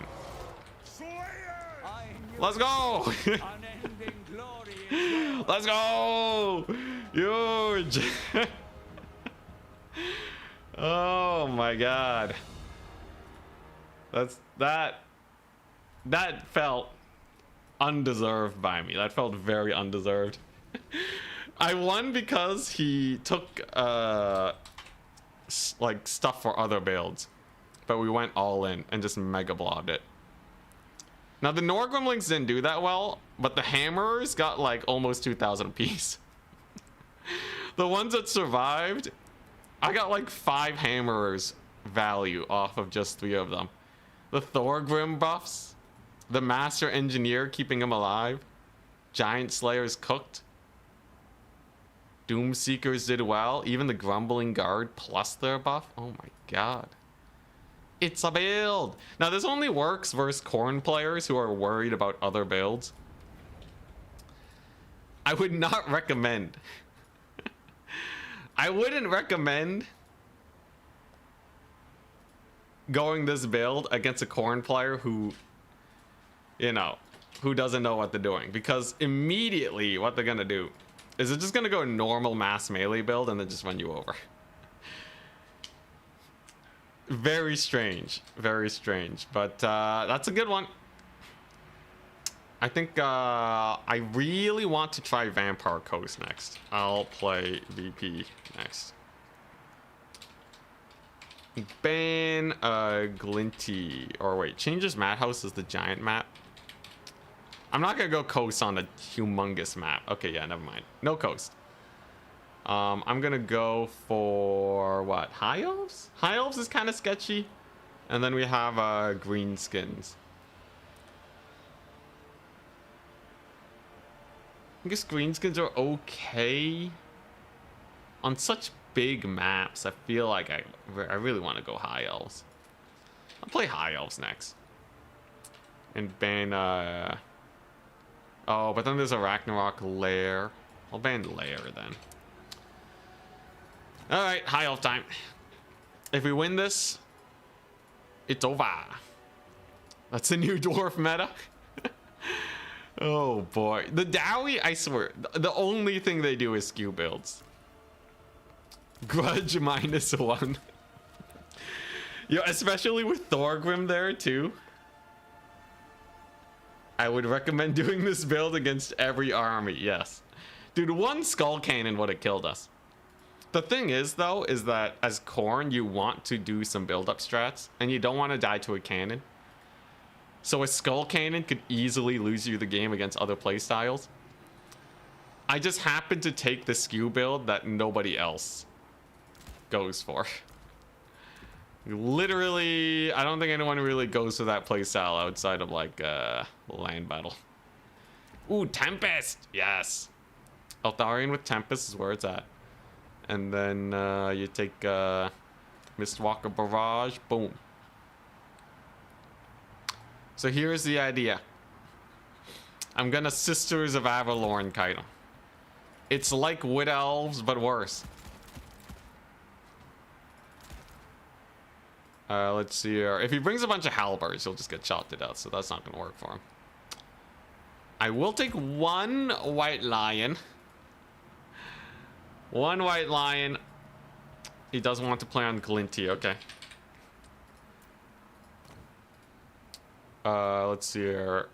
And if he has a Skull Cannon, I guess, oh yeah, I guess Skull Cannon is kind of annoying, but this map specifically is hell for Skull Cannons.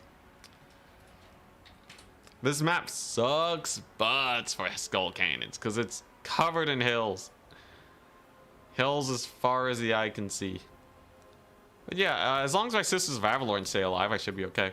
He likes dogs, so if I go for the Reavers, we'll be relatively safe. Then of course, you want to max it on War Lions to clean up any armor that they can't shoot to death. And then I might take one Eagle Claw Bolt Thrower. I think I will.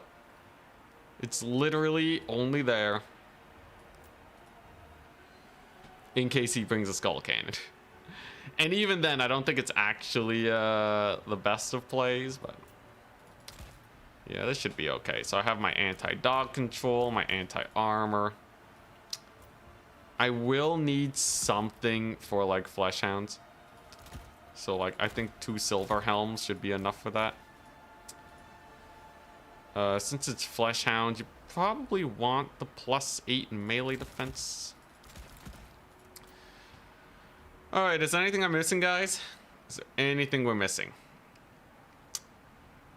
I think this is probably good enough for most situations. It's basically a replica of the Wood Elf build, except with Sisters of Avalorn.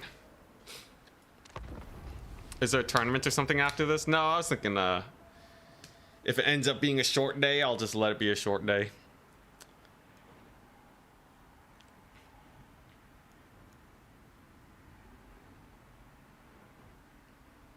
Cause yeah, your boy Disney's tired. Also, I still have editing to do. I'm still working on that one video, man. But I feel like I really want to put out more videos, especially with the DLC on the horizon. You became famous for winning it. Dang, Scarbrand. That's pretty hype. Reminds me of my Vampire Coast maining days. Also, Turin did mention on his stream the other day that he was thinking of doing the grand finals before the DLC comes out. So that means it's actually quite soon. I gotta be in tip-top shape if we want to go do that. Reverse sweep incoming. He would be playing against Vampire Coast and Vampire Counts, which in theory are pretty free wins for Khorne. I also can't really kite in those matchups. So he could get 2 wins easily there. Realistically, he'd just have to beat me with greenskins.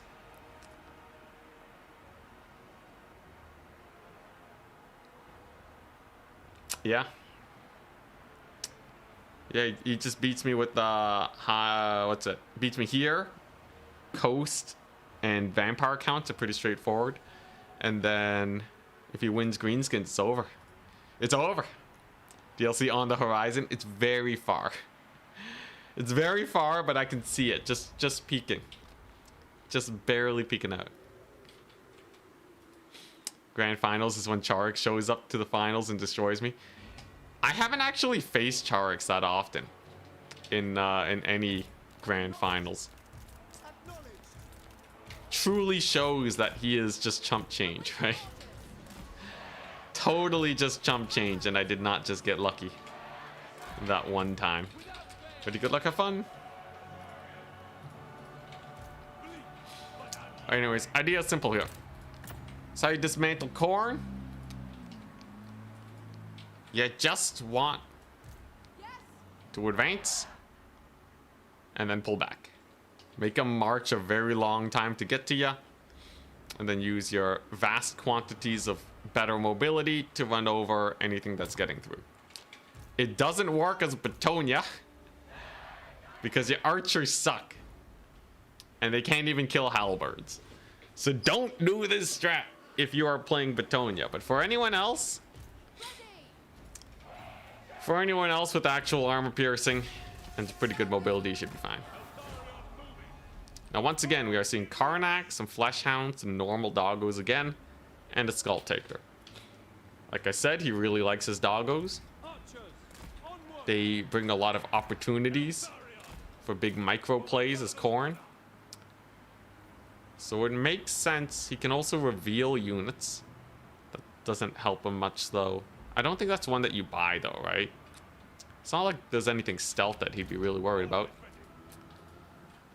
But, yeah. Not a lot of halberds either. Just Chaos Warrior spam. Because he does actually fear my archers. Unlike Bretonnia. Freaking Bretonnia, man. Bretonnia! If it was Charix, I bet he would have won. Charix and Danican both play a very mean Bretonnia.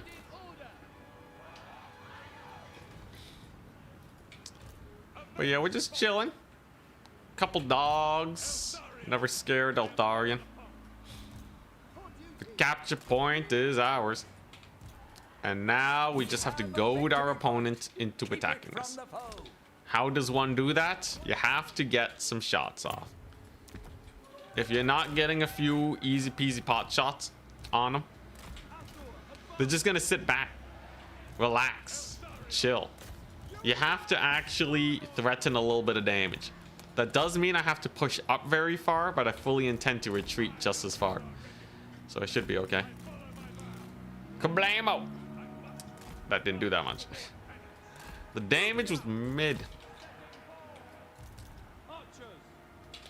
But yeah, we're chilling. Let's make it really uncomfortable for Khorne. How do you feel about being triple capped, my good sir? I have to be very careful that the Fleshhounds don't jump me. I don't have that much cavalry. So I'm gonna leave these guys here for safety. Marauders again beat up though. Brutal situation for the Marauders. Absolutely brutal. How far is he gonna retreat though? Surely he can't summon that many dogs, right? These ones are actually out of position. They're a little too far. And he's summoning in halberds. Okay. So maybe he doesn't have that many dogs. Oh, this is gonna be a massacre then. There's no way he can keep up. So he's gonna go for the big infantry push. But you see how early I'm getting him to take this fight? That means that life's about to suck. An early fight here is painful for my opponent because it means no build-up strat, no nothing. we just gotta, yeah, save these 4 archers here. Gotta charge his doggos. This left flank is actually going so well for me. I might stick around and just keep fighting it. And as long as we kill these dogs, I'm happy. I'm just gonna keep running back with these archers into infinity. There's no world where the dogs can chase them that hard. There we go. Okay, yeah, we're probably gonna have to keep pulling back a little bit here. I did catch his dogs, though. That's good. And it looks like maybe one... Yeah, Everqueen's Court Guard got a little caught up. They might actually be able to just kill the dogs, though. We'll stick around and do that. In the meantime, we continue to run. We'll bring in the Altharian into this position to solve it. I do maintain capture weight, which is really important. Maintaining capture weight means that you don't have to worry about playing for efficiency. Because now you have time on your side. You have a rather stupendous amount of time to sit back and relax. Everqueen Court Guard do have actually decent stats. 55 melee defense is kind of ludicrous. So a couple dogs are not going to be a big issue for them. Was it a misplay to land Altharian here, though? I would say likely out of 10. I would actually say quite likely out of 10. As far as up trading really well goes, that was a big mistake. I am willing to see the error in my ways. Now, Altharian can heal. And he does get a pretty fun Mistwalker barrage. Okay. But does he have the mass to actually escape a couple Khorne gores? The answer is no. All right. So, you know what? Sometimes your boy Intensity makes a few misplays. Sometimes Altharian gets absolutely butchered. Oh, wait. He actually lived. Oh, hey, look at that. It's a miracle. Let's go. Your boy Intensity never misplays. Oh, my God. What a Chad. Yeah, he just walked out somehow. I don't even know what happened. Like 1 second I was fearing for my life. The next it was just done. Hell yeah. Oh my gosh. Heal up, big boy. Live, Altharian, live. Ticket wise is still doing good. Got a couple dogs here. Not much I can do to save myself against that though. Keep running with these ladies. Thankfully it's not too many halberds. But many of my archers are shut down. Now, I do still have 3 Sisters of Avalorn. I think they should do just fine here. Altharian, he's bullying a couple doggos. But the Valley trading's not the best. I have him in my backfield now, though. So I should be able to start pulling back something. But it's definitely not the best. I've had slightly better before. If I can kill off these flesh hounds, that'd be great. All right, here we go. There we go. Finally freed up some archers. And now we can start going for the big plays. So it's all about cleaning up now that you've drawn your opponent into your backfield. I've thankfully set up the situation fairly well so that most of my archers are alive and happy. So as long as Altharian doesn't get absolutely dumpstered here, I am happy. Look at them go. They're having the time of their lives. Peppering down a couple Khorne gores. Peppering down a couple flesh hounds. Altharian. Admittedly, had Altharian died, I would have been completely screwed.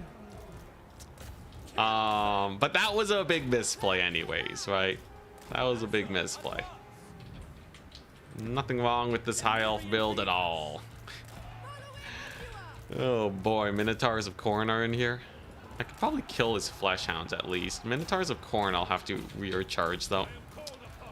I think my archers are fine without Altharian's help. Even without the cav help, they're kind of doing perfectly fine on their own.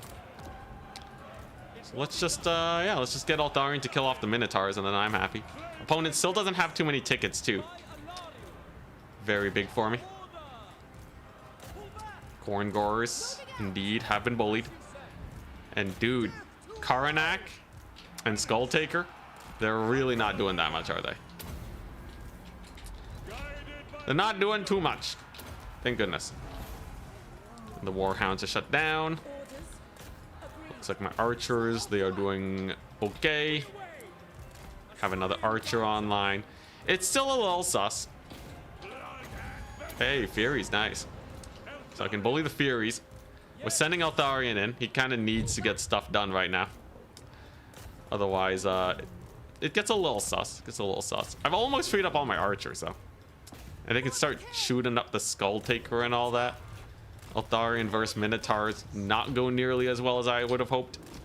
I still need to army wipe my opponent. This definitely feels much harder than the Wood Elf game by just a smidge, just a smidge, if you couldn't tell. And the fear in my voice. He doesn't have the. Oh crap! I had a whole Reaver chilling. Why? Well, how do you do? I had a whole infantry unit doing nothing. Slight embarrassment aside, if I can kill off Khorne with Eltharion, and maybe kill Skull Taker with some Cav surrounds, we'll still be okay. Beat him up. Oh crap! It's a Minotaur charge. I don't like Minotaurs. Now Eltharion's gonna be able to charge here. And I will have the Fireborn soon. That's one big power spike that you may not have taken into consideration. He does have a lot of points. He's also not dead yet. Fireborn on the Skull Taker is hype though. All right, Eltharion, this is on you. You gotta clutch it out, man.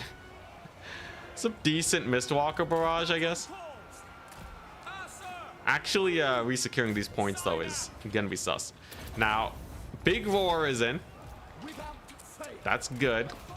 I'm gonna need to actually desummon this cavalry here, because I need cavalry in the late game. Fireborn's killing the Skull Taker at least. And it looks like I'll probably rout these guys off. Do they have ITP? Don't tell me they have ITP. Oh god, the Khorne. He bit me. I got bit. Come on, Eltharion, live. Boy, I have no Cav summons left. Woo, Eltharion lives. Okay. All right. So I have a plan. We're gonna kill the Skull Taker, and I'm gonna spam cavalry to retake some capture points. At the very least, Khorne will go down. That I can be relatively sure of. And as soon as I have all my cavalry back, we'll be fine. Look at that. Skull Taker's dead. Leadership is wavering for the warriors of chaos, for Khorne. Eltharion, you have to kill. You have to kill Khorne. If you don't kill Khorne here, you're garbage. You're absolutely hot garbage, man. Yes, big hit, Eltharion. Get the Reavers on him. Get the Mistwalker barrage. All right, Reavers did pretty good. Fireborn are in. Yes, there we go. Not even close. All right, nice. We'll desummon these Reavers now. Get my first capture point underway. Crap, there's Flesh Hounds everywhere. I'm gonna get murdered by Flesh Hounds. I think there's nothing I can do against them. Or is there? Well, we'll see. I'm gonna run for my life. Eltharion, why'd you rout? Dang it, Eltharion. What a mad lad. All right, so time is of the essence, and we do not have a big counterpunch. I think it's gonna be close, but we lose out because my damage trading wasn't fast enough. Now, I will have some cavalry here, and I will have some Reavers back in a second. But man, do I really feel the lack of capture weight. It's pretty doomed. It's pretty doomed now that he has a Khorne Gore here. Just barely not enough DPS.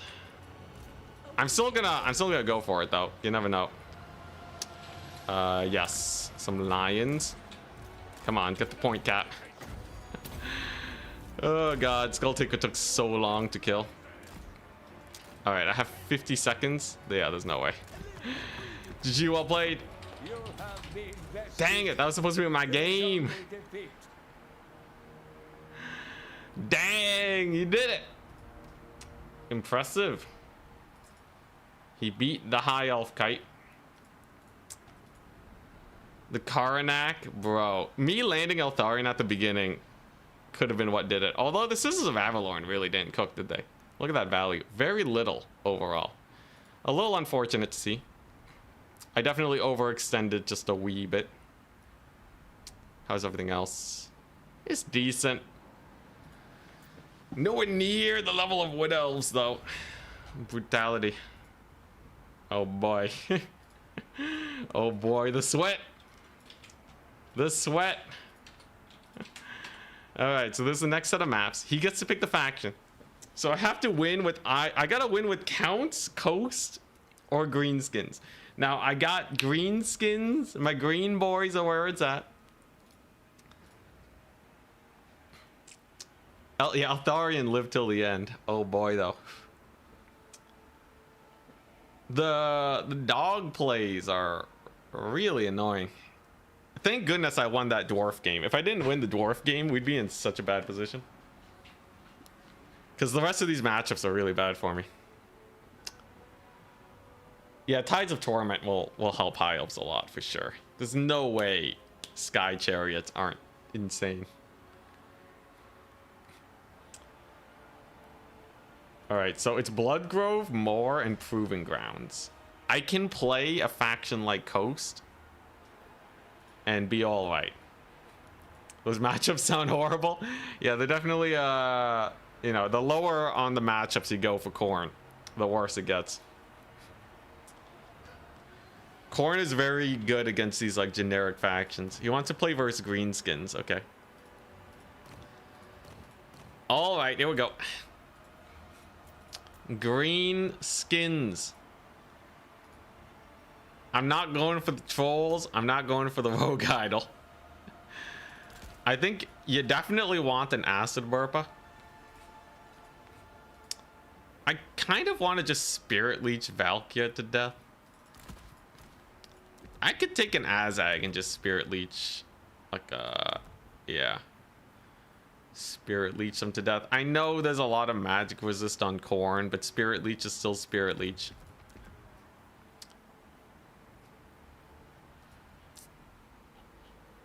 Flappers. I think it's good to have some flappers.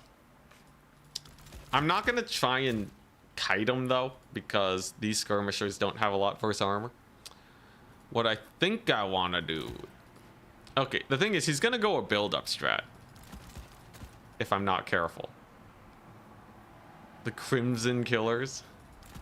They don't take a lot of damage from Valkia's Spear of Slopnir. So they'll be pretty good. And then 2 Orc Boys to support. So we got some ranged firepower and a really strong front line.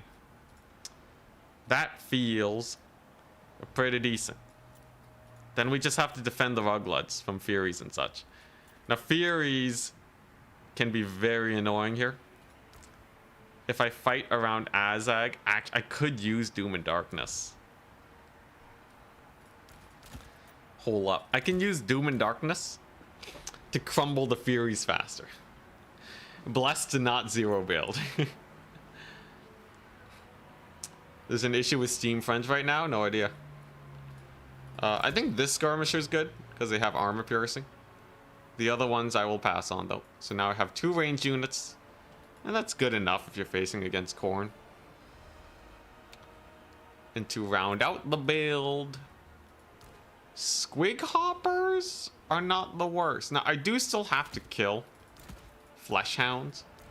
But if we're facing normal dogs, Squig Hoppers will actually be okay. Like normal dogs and Furies. And then the rest is just for Flesh Hounds because... You know he's gonna bring Flesh Hounds. This guy loves them. He bans Grove.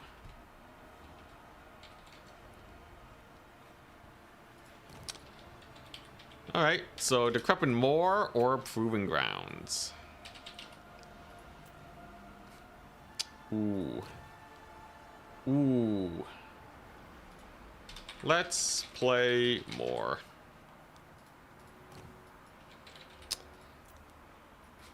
Alright, so Azag is basically my insurance against any build-up strat. We got the Night Goblin Squigs, who have immune to psychology. And do I think they need stabbing? Nah, that's not worth. The Rogue Giant, just in case he has a bunch of Wrathmongers. What is my solution versus Wrathmongers? The Black Orcs are only okay versus them.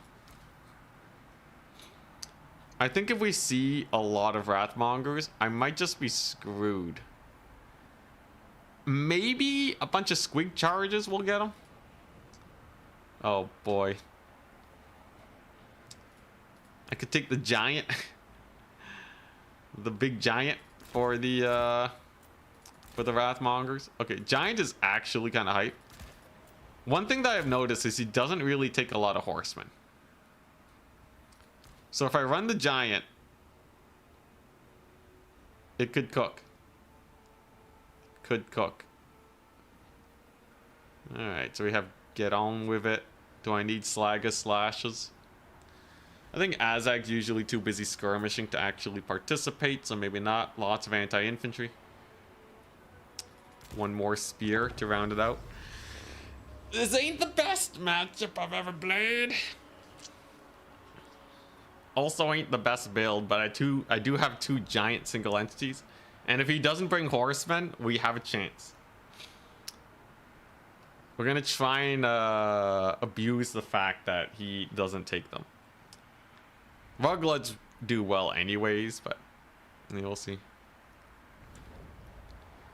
The nonsense full squig build. Maximum squigs. Insta lose to the flesh hounds that he's been bringing every game. Alright, this should be interesting. So spears behind the Black Orcs to defend the archers. A giant in the front line. And then Azag to punish any Fury shenaniganry. Ready, good luck, have fun. Can it be done? Capturing points will be kind of annoying with how thin this army is. He also doesn't have many units though, so maybe we're okay. This is very elite. If he has a bunch of halberds, that's the best case scenario. If he went triple Wrathmonger, we cry. Sadness overcomes us. Then again, acid burpas or acid burps could potentially kill Wrathmongers. Like between the giant and the squig, you're telling me that Wrathmongers are gonna cook this? It's like as elite as it gets, right? Oh, thank goodness. Okay. Khorne Gores and a Skull Taker. Now, Skull Taker is on his motorbike. He has a lot of spell resist. But I can wear him down over time. That part is fairly comfortable. I will get the Mangy Marauders. Because they're just a very efficient unit to get a little bit of value on. This guy heals in melee. But Bagosh likes to stall for quite some time. He likes to stall, so we can abuse him for that. He doesn't really want to stall if I'm getting a ton of Spirit Leeches off. And I get magic back for casting it, so it really only costs 6 winds of magic. So I should just be able to spam it nigh indefinitely. Many of his units are hidden though in the trees. It is a triple Wrathmonger build. Alright. So I gotta be a little careful with my ammunition usage. Definitely though, Spirit Leeching this guy will get us someplace. But yeah, we gotta be wary of the Wrathmonger. Preferably I get him to overextend. I know he wants me to overextend. Because he knows he can chase me down if need be. And hopefully Flappas are enough. Oh, good dodging. Look at that. So he's dodging with the Wolfies.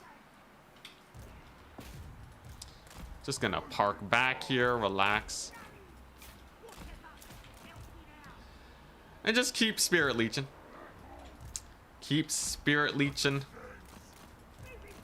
Maybe use the giant squig. We've worked Skull Taker down a little bit. He's bleeding. He's bloodied. I don't know if it's enough, but yeah, he's definitely bloodied. And then giant squig can have a fun time with some Khorne cores. That should be relatively chill. I don't need to fight him right now either, by the way. I have no intention of running my units into a bunch of Wrathmongers on his side of the battlefield. That sounds like absolute hell. So instead, we're gonna pull back and get into a slightly better position here. That does not end our entire existence. Acid burps are away. That's gonna bully these Khorne gores pretty hard. They should die pretty fast to this. And maybe if we're lucky, we get a little bit of a terror out. This is kind of pseudo kite, if you think about it. It's like a pseudo kite build, where we just slowly kill the Skull Taker over the course of the entire battle. After many years. Hey, and we got a full route. That's a lot of value. Blast him again. All right, so far the value up trades are good.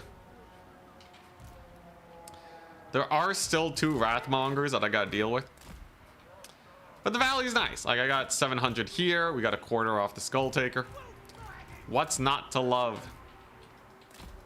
Then we're just gonna go all the way into the backfield. Just get all the way to safety. This thing will get its ability back before the main engagement too.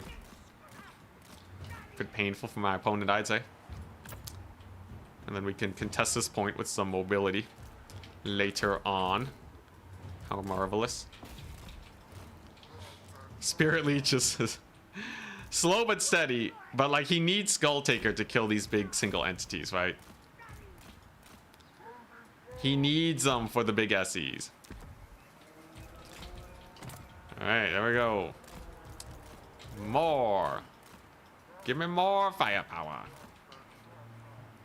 Still have lots of magic remaining, by the way.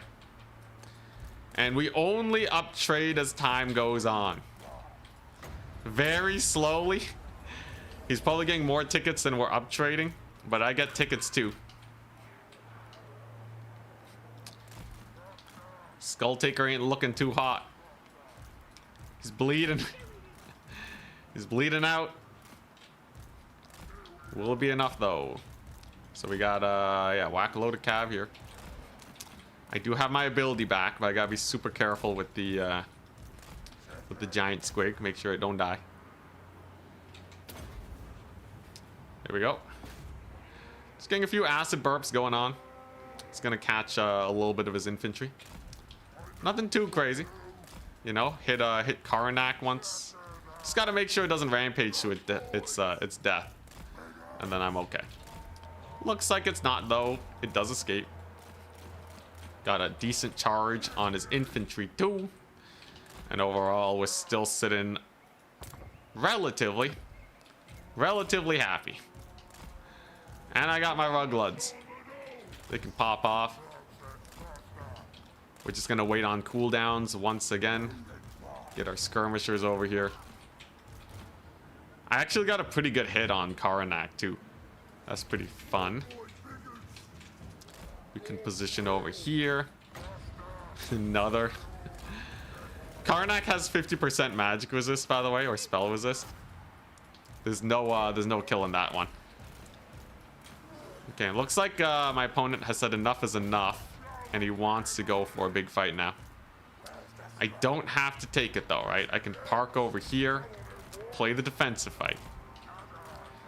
Skull Taker will die eventually. Don't care how many years it takes. He will die. Flesh Hounds will be able to bully here. Let's catch him out. Let's, yeah, get some of these guys in. There we go. He's pulling them back. Okay. Can I get a sandwich here? These are pretty exposed, right? Yeah, let's get a sandwich. Good cav charge. Very good cav charge. Alright. Wrathmongers are here. Big fight is about to begin. So we gotta make sure we get our proper charges. We gotta disengage from this because Minotaurs are coming on in. One sacrificial unit of cavalry for that. And then we're just gonna use some pump wagons here to hopefully clean up. Giant can start participating now. And we're about to get more acid burps. So I'm feeling relatively comfortable. We gotta get the acid burps though. Come on. Very nice. So just gonna acid burp it up. Giant is gonna start clobbering the Skull Taker. He actually overextended slightly. That's a very good sign. Okay. And we can get a pretty sick cav charge. Now he does have some horsemen here. But the Skull Taker is getting dumpstered. He's gonna take it to Pound Town. And that might do it for us. So this fight is going fairly efficiently with those Wrathmongers. Wrathmongers need to be cycle charged by the pump wagons, otherwise we're screwed. Skull Taker's really suffering though. I don't envy his position in the slightest. He sends in the Minotaurs. I see. Fairly good cav charges though. His Minotaurs are actually slightly out of position, which is nice. And the Giant, holy crap. I should have never, I should always trust the meaty dangler that the Giant is clutch. The Giant is actually kind of being a Chad right now. Holy crap. And Skull Taker's dead. No other way about it. Skull Taker's gone. So all we gotta do now is clean up the rest with a fairly decent Lord loss advantage. Does not make things easy. Does not make things simple. But with Karnak going down, leadership is going to be very rough for my dear opponent. And of course we have Azag's leadership debuff. The Black Orcs are doing pretty good. Alright, can we kill the Wrathmongers? The question of the day. Khorne suck when the Lord is dead. They're absolutely garbage without their Lord. I think that's it. I think the Spirit Leeches actually clutched it out. The Spirit Leeches got Skull Taker just low enough where we really don't have to worry about it much. Now, he did get the unkillable on those guys over there, but he's really starting to run out of units now. Giant is still clobbering away. Unfortunately, the Squig rampages, but it's still looking pretty decent. We just have to clean up fast enough here.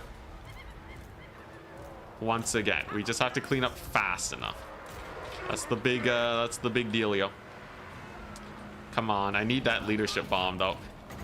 Yes, right there. Hit everything, man. Get them all out of there. Oh my gosh. All right, there we go.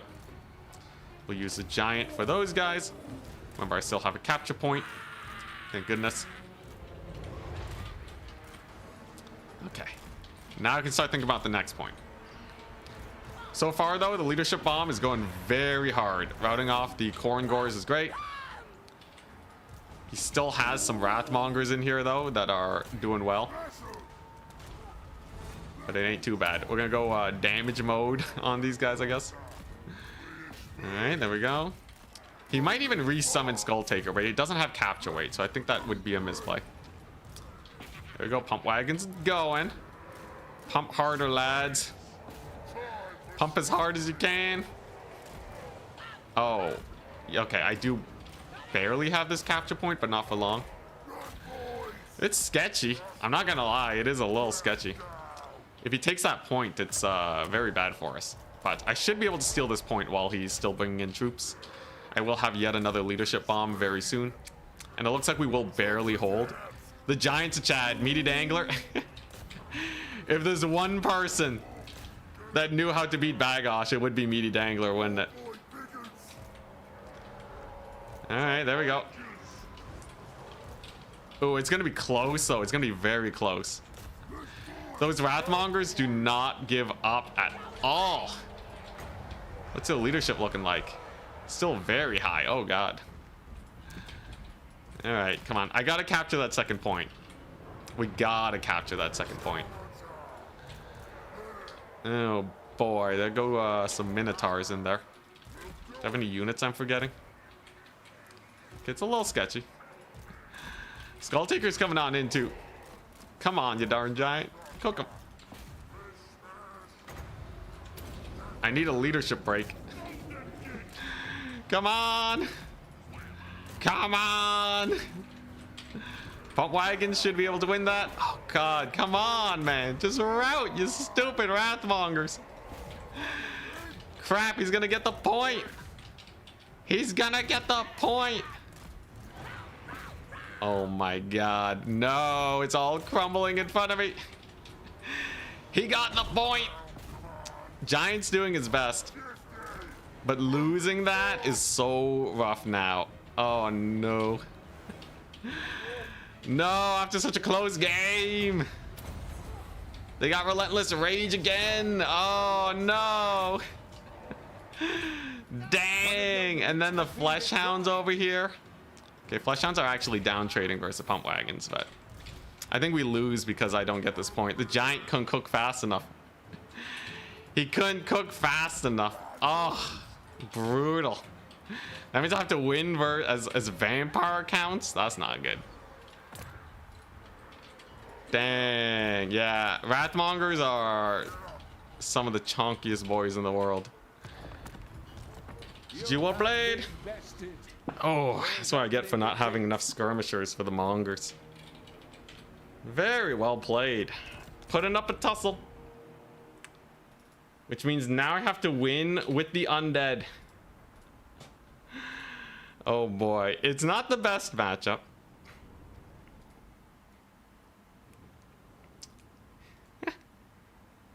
Oh nice, we got a new meme. We got a new meme. Oh hell yeah. And where's that? Yeah. Yeah, here we go. Alley-oop. Alley-oop. Yeah. Look at that.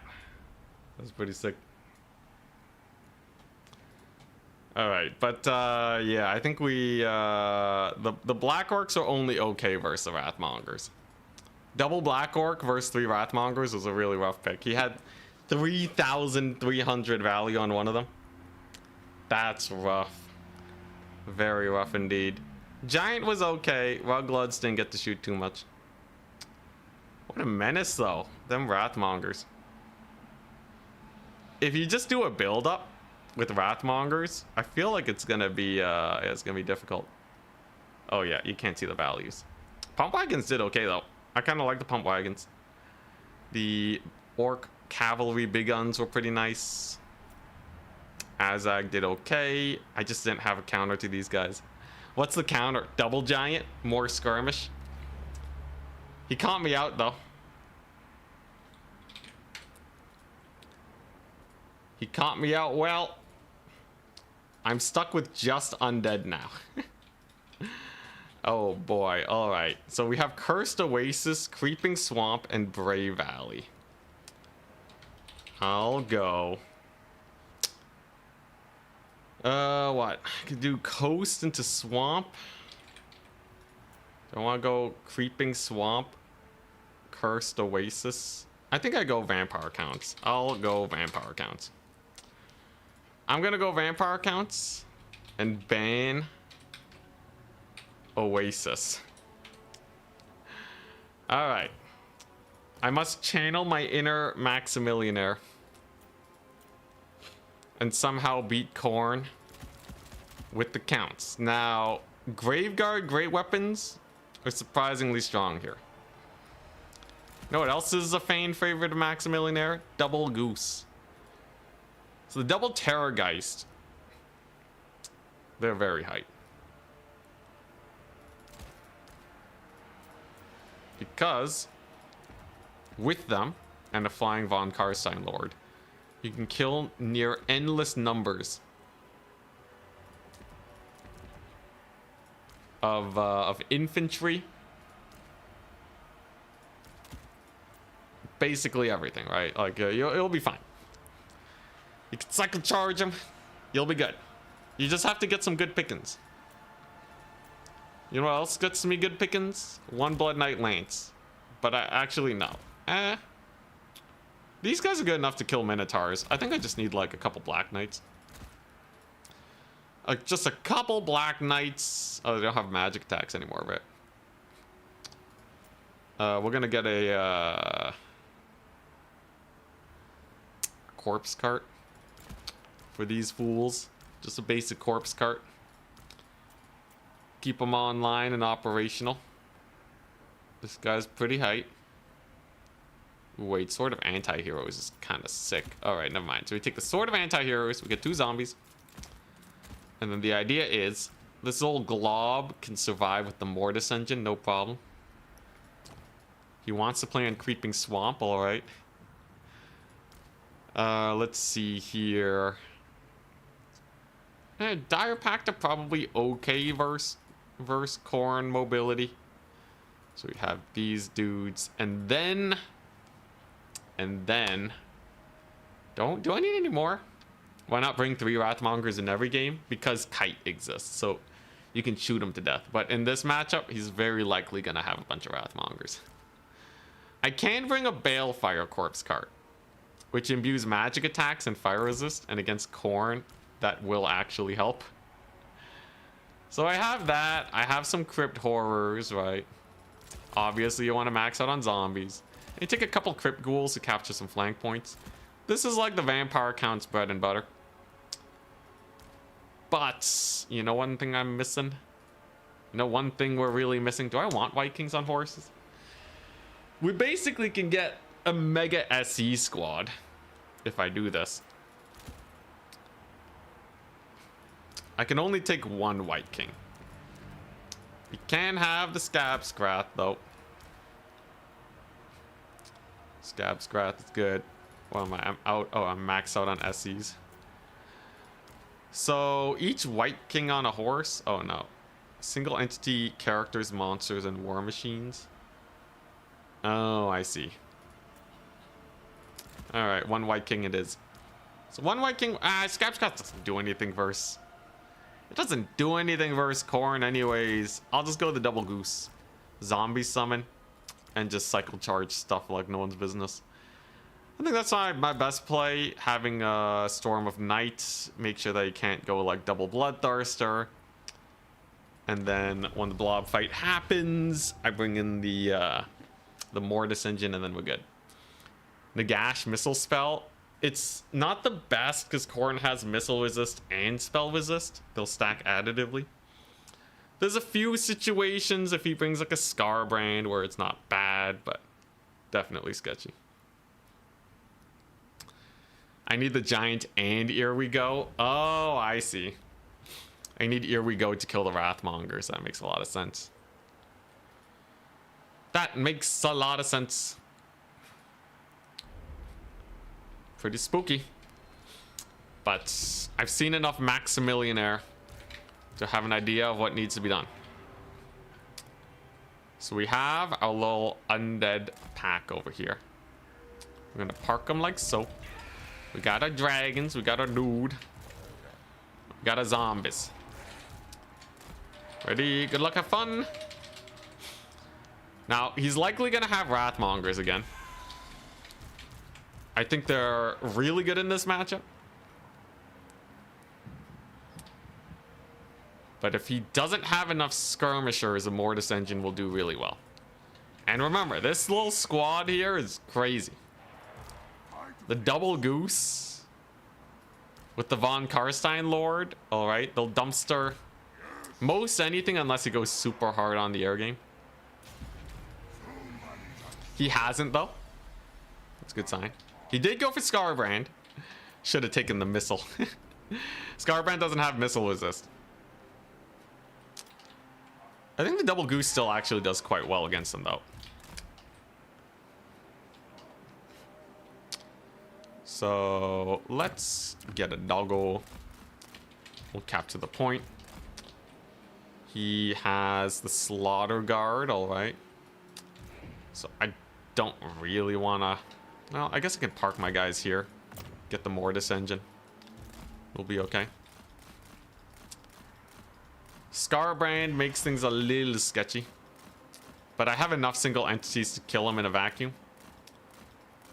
If he, yeah, he can't really rampage me here like this, right? It's just a little too sketchy. Can I beta rampage? No, he doesn't want it. Okay.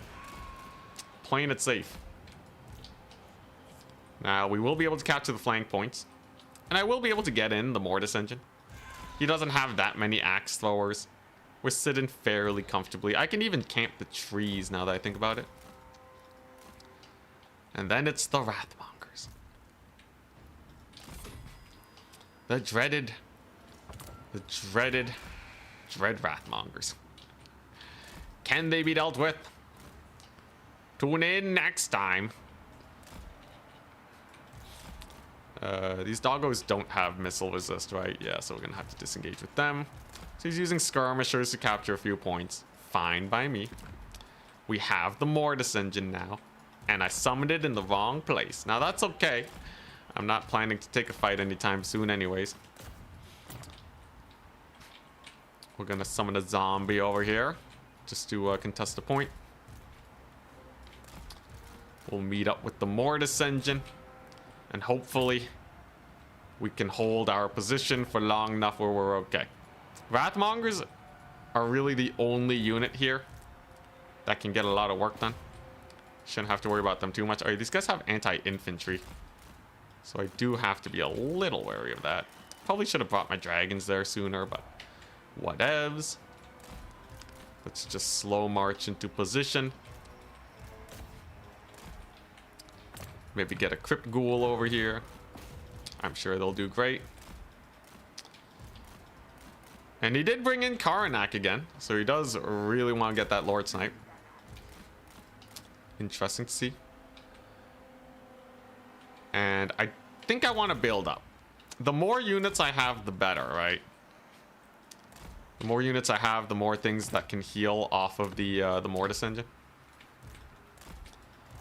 So I think we do want to just sit back and relax for a wee bit. It's all about shutting down the horsemen with some zombo summons. And we'll be okay. Look at him, though. Just slow repositioning. Do I want crypt horrors? Probably. What are these? All marauders? Yeah, it really is just the Wrathmongers, okay. Now, Scarbrand wants to rampage me. I believe he wants to rampage me. We're just gonna double charge him with the geese. Gonna get in there. His horsemen are actually engaged right now, which means that the mortis engine does have free reign over the situation. And this is basically as good as it gets. It can't get better than this in terms of engagement. We've caught his boys over there. We got a double charge on Scarbrand, and I have a mortis engine cooking. This cavalry catch could not have gone better. Thank goodness for that. The double geese do survive. You love to see it. And okay, all right, we're starting to capture a point. Let's just keep bullying Scarbrand then. We absolutely have the opportunity for that, and we have a lot of dudes here. We got a lot of dudes in the grind. Just gotta pull off a sick Maximilianaire, don't we? As we full surround the Scarbrand. Now I am silenced, but that's not the end of the world.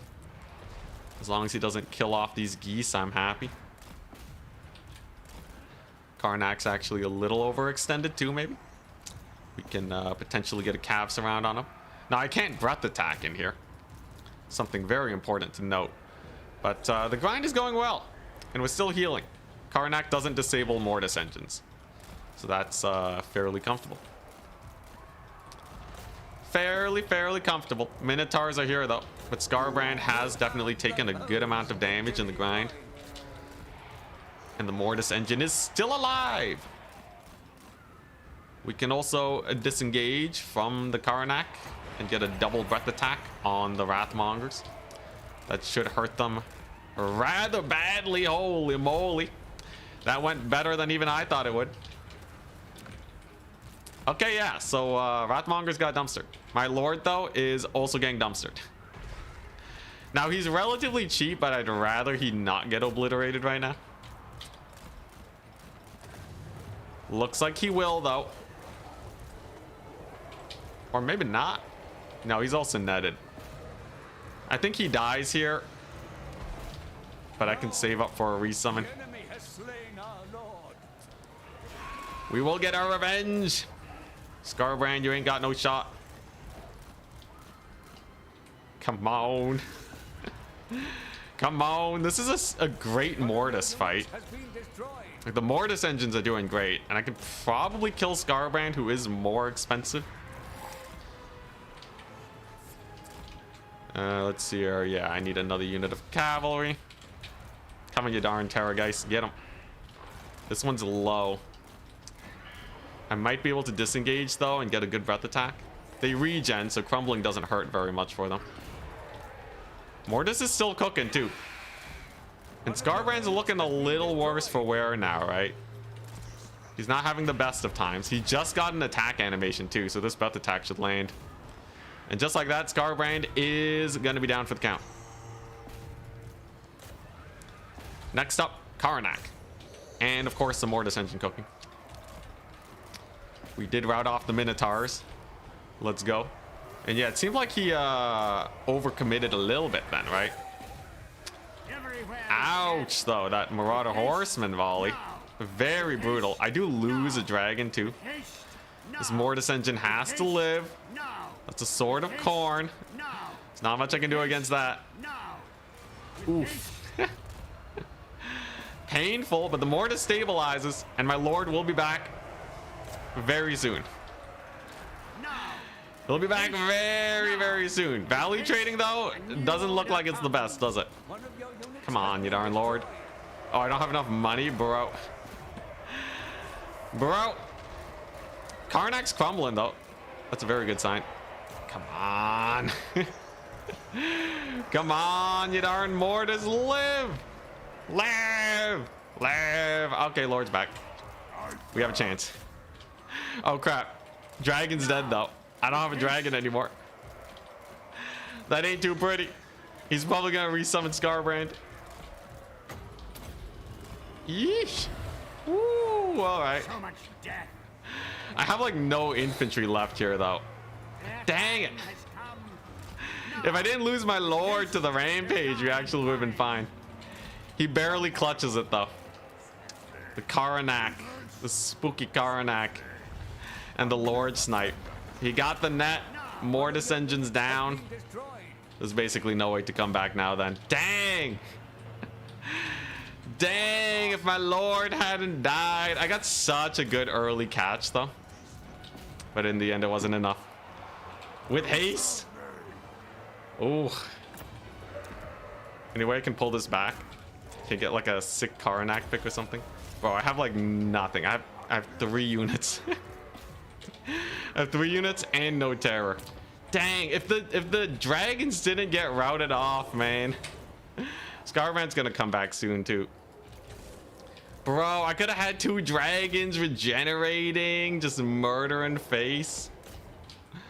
Do I have any way to quickly steal back points? Nah, there's no time. GG, well played. Vampire Coast is last. Oh boy. Yeah, we're really digging into the bad matchups now. Vampire Coast. Dang. I think if I was Maximilian there, I wouldn't have gone my Lord caught and we would have won that. The double breath attack on the Wrathmongers was exquisite.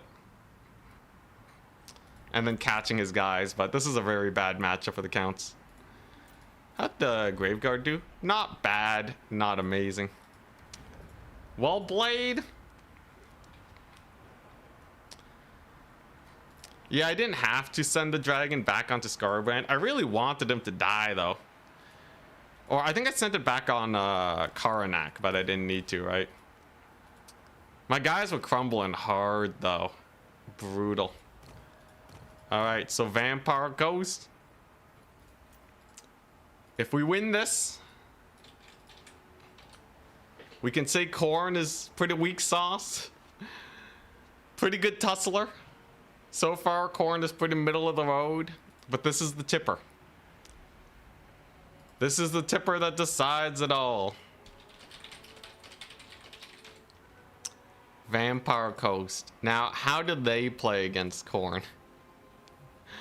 What are they supposed to do?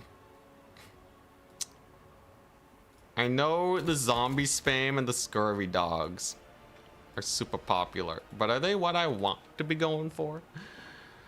What map are we gonna play on? There's Imperial Road, there's Blazing Ramparts, and there's Dried Floodplain. I see. Okay. I've been having so much trouble versus the Wrathmongers. You'd happily trade a goose for Scarbrand. Terragheist, I think without the Lord, they dip below the leadership threshold, and that screwed them over.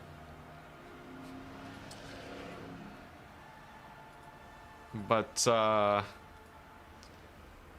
generally, if you babysit them well enough, they should survive. The reverse sweep. Not a full reverse sweep, but he's getting there. Coast is a very strong faction nowadays, though. I think, like, these pistol mobs will be really strong. Could even take a lot of handgunners. We'll see. What do I want, though, as a lord? I could go the classic, loot the Harkin. And just shoot him to death. Luther is pretty funny with that business. He bans Blazing Ramparts.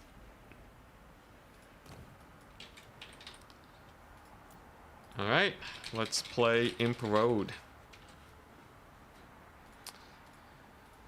Oh boy. Oh boy, true test. Luther Harkin's a classic. He is a Goose Lord. And then I can spam Drowned Dead. 4 uses at 9 Winds of Magic overcast, I think. 10. So that's 40 Winds of Magic off of that. And then I can maybe even pop shot him with some Gazes of Nagash. Caster is a little expensive, but we're just gonna have to eat the cost. That's the coast tax. Some Morin goals to kill off some Furies. Some dogs in reserve. Now,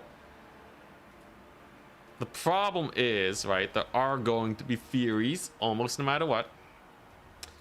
Then again, I do have the Harkin, but Furies do murder Fellbats like no one's business, so that don't feel too good. Lampreys, Revenge, and Rotting Prometheans in general are okay, especially against some of the larger targets that we might see. But I think anything large would have a hard time getting through all this anyways, so this just feels overkill. I think I just need enough to blast his infantry apart. It's just like a lot of these guys. He could do a build-up strat though, right? So what if he goes for a build-up strat?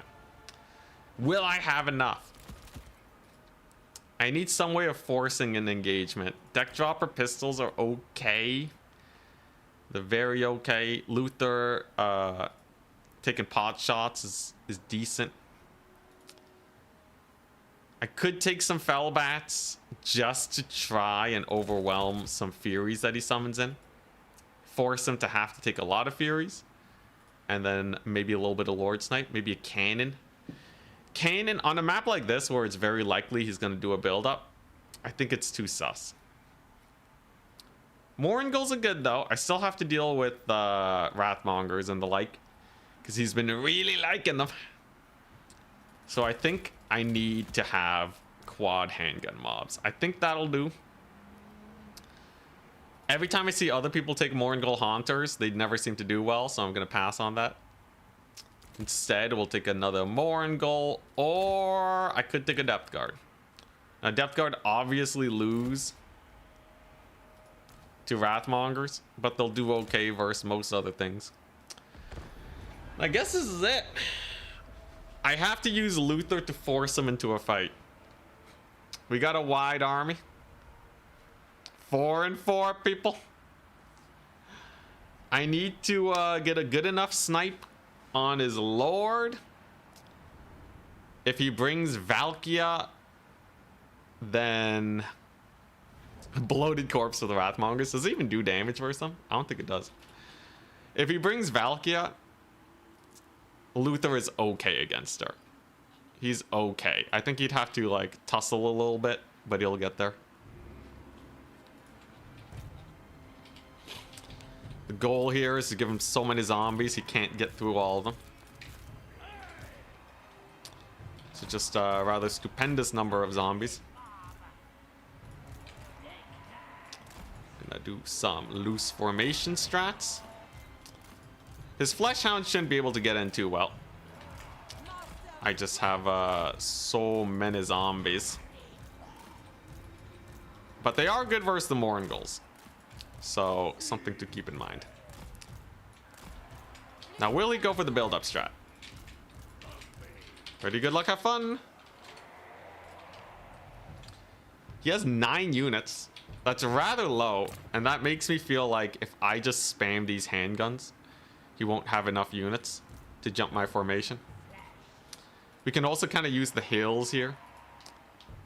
Dogs will collapse on the pistols. If they do, I will have Mourngulls. I'll have dog counter charges with the Scurvy Dogs. We'll see. This is a very standard coast build.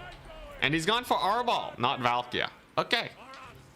That's actually fairly comfortable. He has Wrathmongers on the side. I think I'm just going to shoot them with Luther.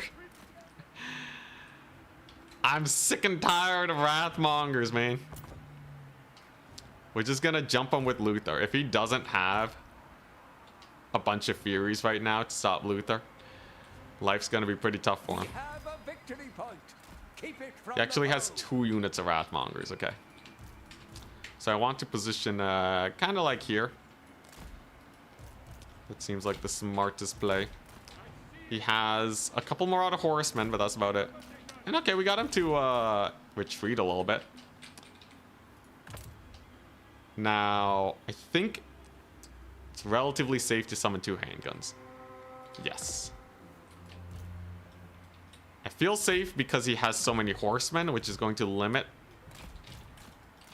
his plays a little. Now, I gotta not overextend with Luther. These Horsemen will make life difficult for him. So we'll just back him up. Get a little bit of space. And we continue to chill. It is a lot of Horsemen. As long as I am able to get my shots off with the pistols and such onto the Wrathmongers, we're golden. We're golden, man. Luther is safe. We're going for his far capture point with a couple Mourngulls. And now I'm ready for the dog summons. This should be relatively difficult for him to breach into, though. Even if this hill is kind of sus. This hill over here. It's going to break line of sight on a lot of my pistols. So I'd rather we fight on the hill rather than at the top of it. But there we go. We're just prancing around a little bit. I do have a vast unit superiority. So getting even more handguns should be good. I get the sense that he's saving up for something, though. There's something going on. I don't know what yet. Though. It's probably going to be a lot of dogs, however. Now, do I want to get the Wrath of the Furies? Maybe. I'm just going to test the waters with 1 unit of deck droppers here. Because they can actually just poke away at the Wrathmongers. Luther is in. He spotted the Moringles. It looks like we're contesting this point all right. He's gonna shoot at the Luther. You can do it, man. Luther's gonna take a pot shot at Arbol. Get that process started. Very little damage overall, though. And okay, yeah, there's the Furies. Okay, so I don't need to contest that point. It sounds like a sketchy position at best. What I can do though is I can get some summons. There we go. Just a few pistols. They'll do great. Maybe we'll start bullying some Wrathmongers.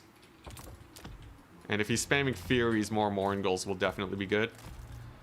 Is Arbol overextending too? Maybe. He gets caught actually by the Moringle squad. Okay. This little skirmish is going half decent for us. And I'm taking some basic pot shots at his Wrathmongers. Now every time I Lord snipe him, things seem to go pretty well. So that's gonna be the plan. Just get a little bit of a pickings. Gotta be real careful with Luther though, that he doesn't get murdered. He does regenerate though. Okay, nice. And we are just seeing a big push. So these horsemen in the center line are gonna die. That part is guaranteed. They're just way too in the thick of it. That's not a big problem. On the flank side, we got a bunch of Furies. So this is what the dogs are for. Gonna leave Arbol alone over here to deal with the zombie tide. And there we go. They're down. The guns are sick, man. This is an old school Vampire Coast gunning. Has a couple more Furies coming in, but I have enough for dogs. As long as I counter charge them all with the doggos, we should be in the clear. There is the peppering on the Wrathmongers. All right, now where are those Furies going? Looks like nowhere just yet. Oh, one of them charged my dogs. Smart. Far side's getting lost though, and quite rapidly to the Moringles. And it seems like he just doesn't really have the oomph here. I'm not calling it just yet though. But going for Wrathmongers against a build like this is definitely very sketchy. You might have been able to Wrathmong me all the other games, but we have learned. You're not gonna Wrathmonger me every single game and win with them, all right? I'm done with Wrathmongers. Things are going very well now. It's a triple cap. I think he might have been expecting crabs or something.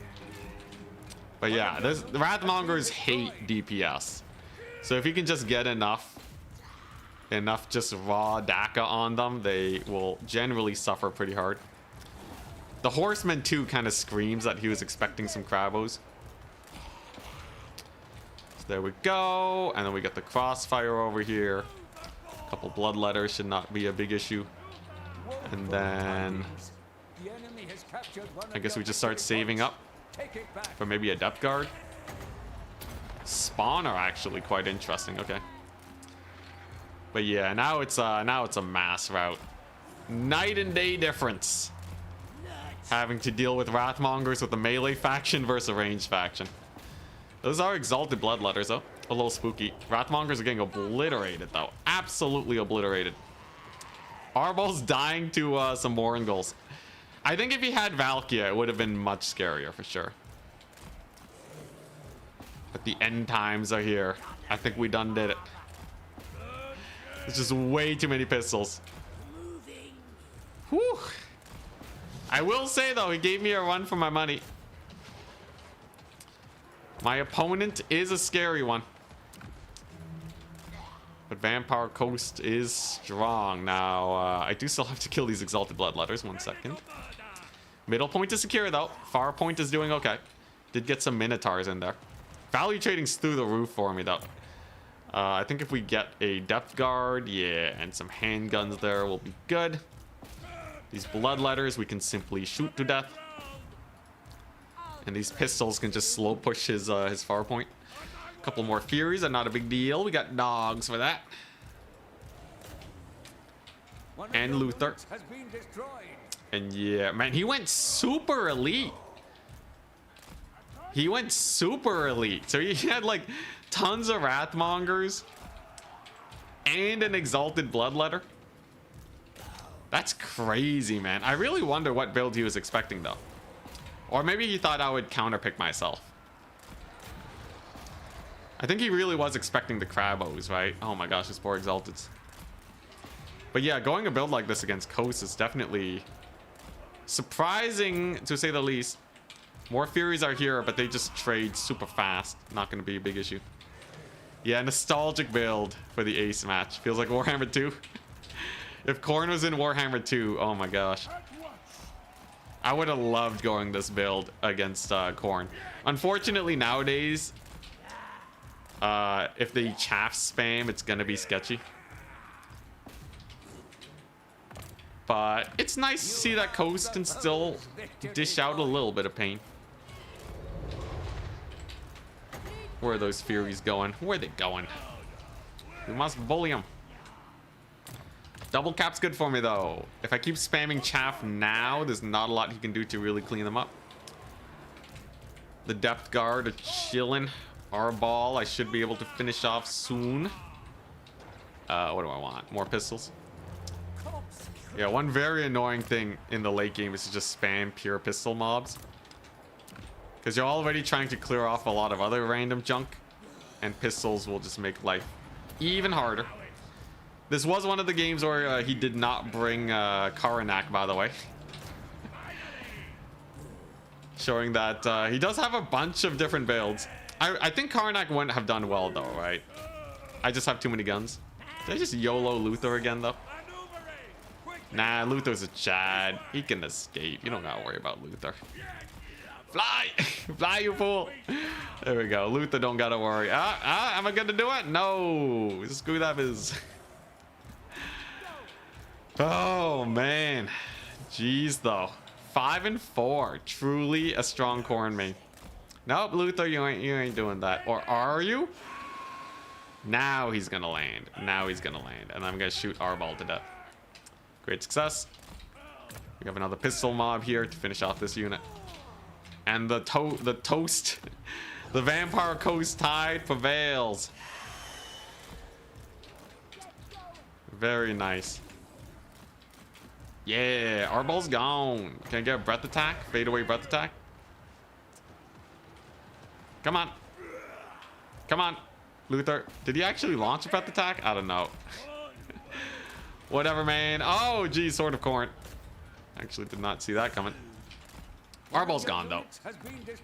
We have scurvy dogs for days. Huzzah. Minotaurs are dead.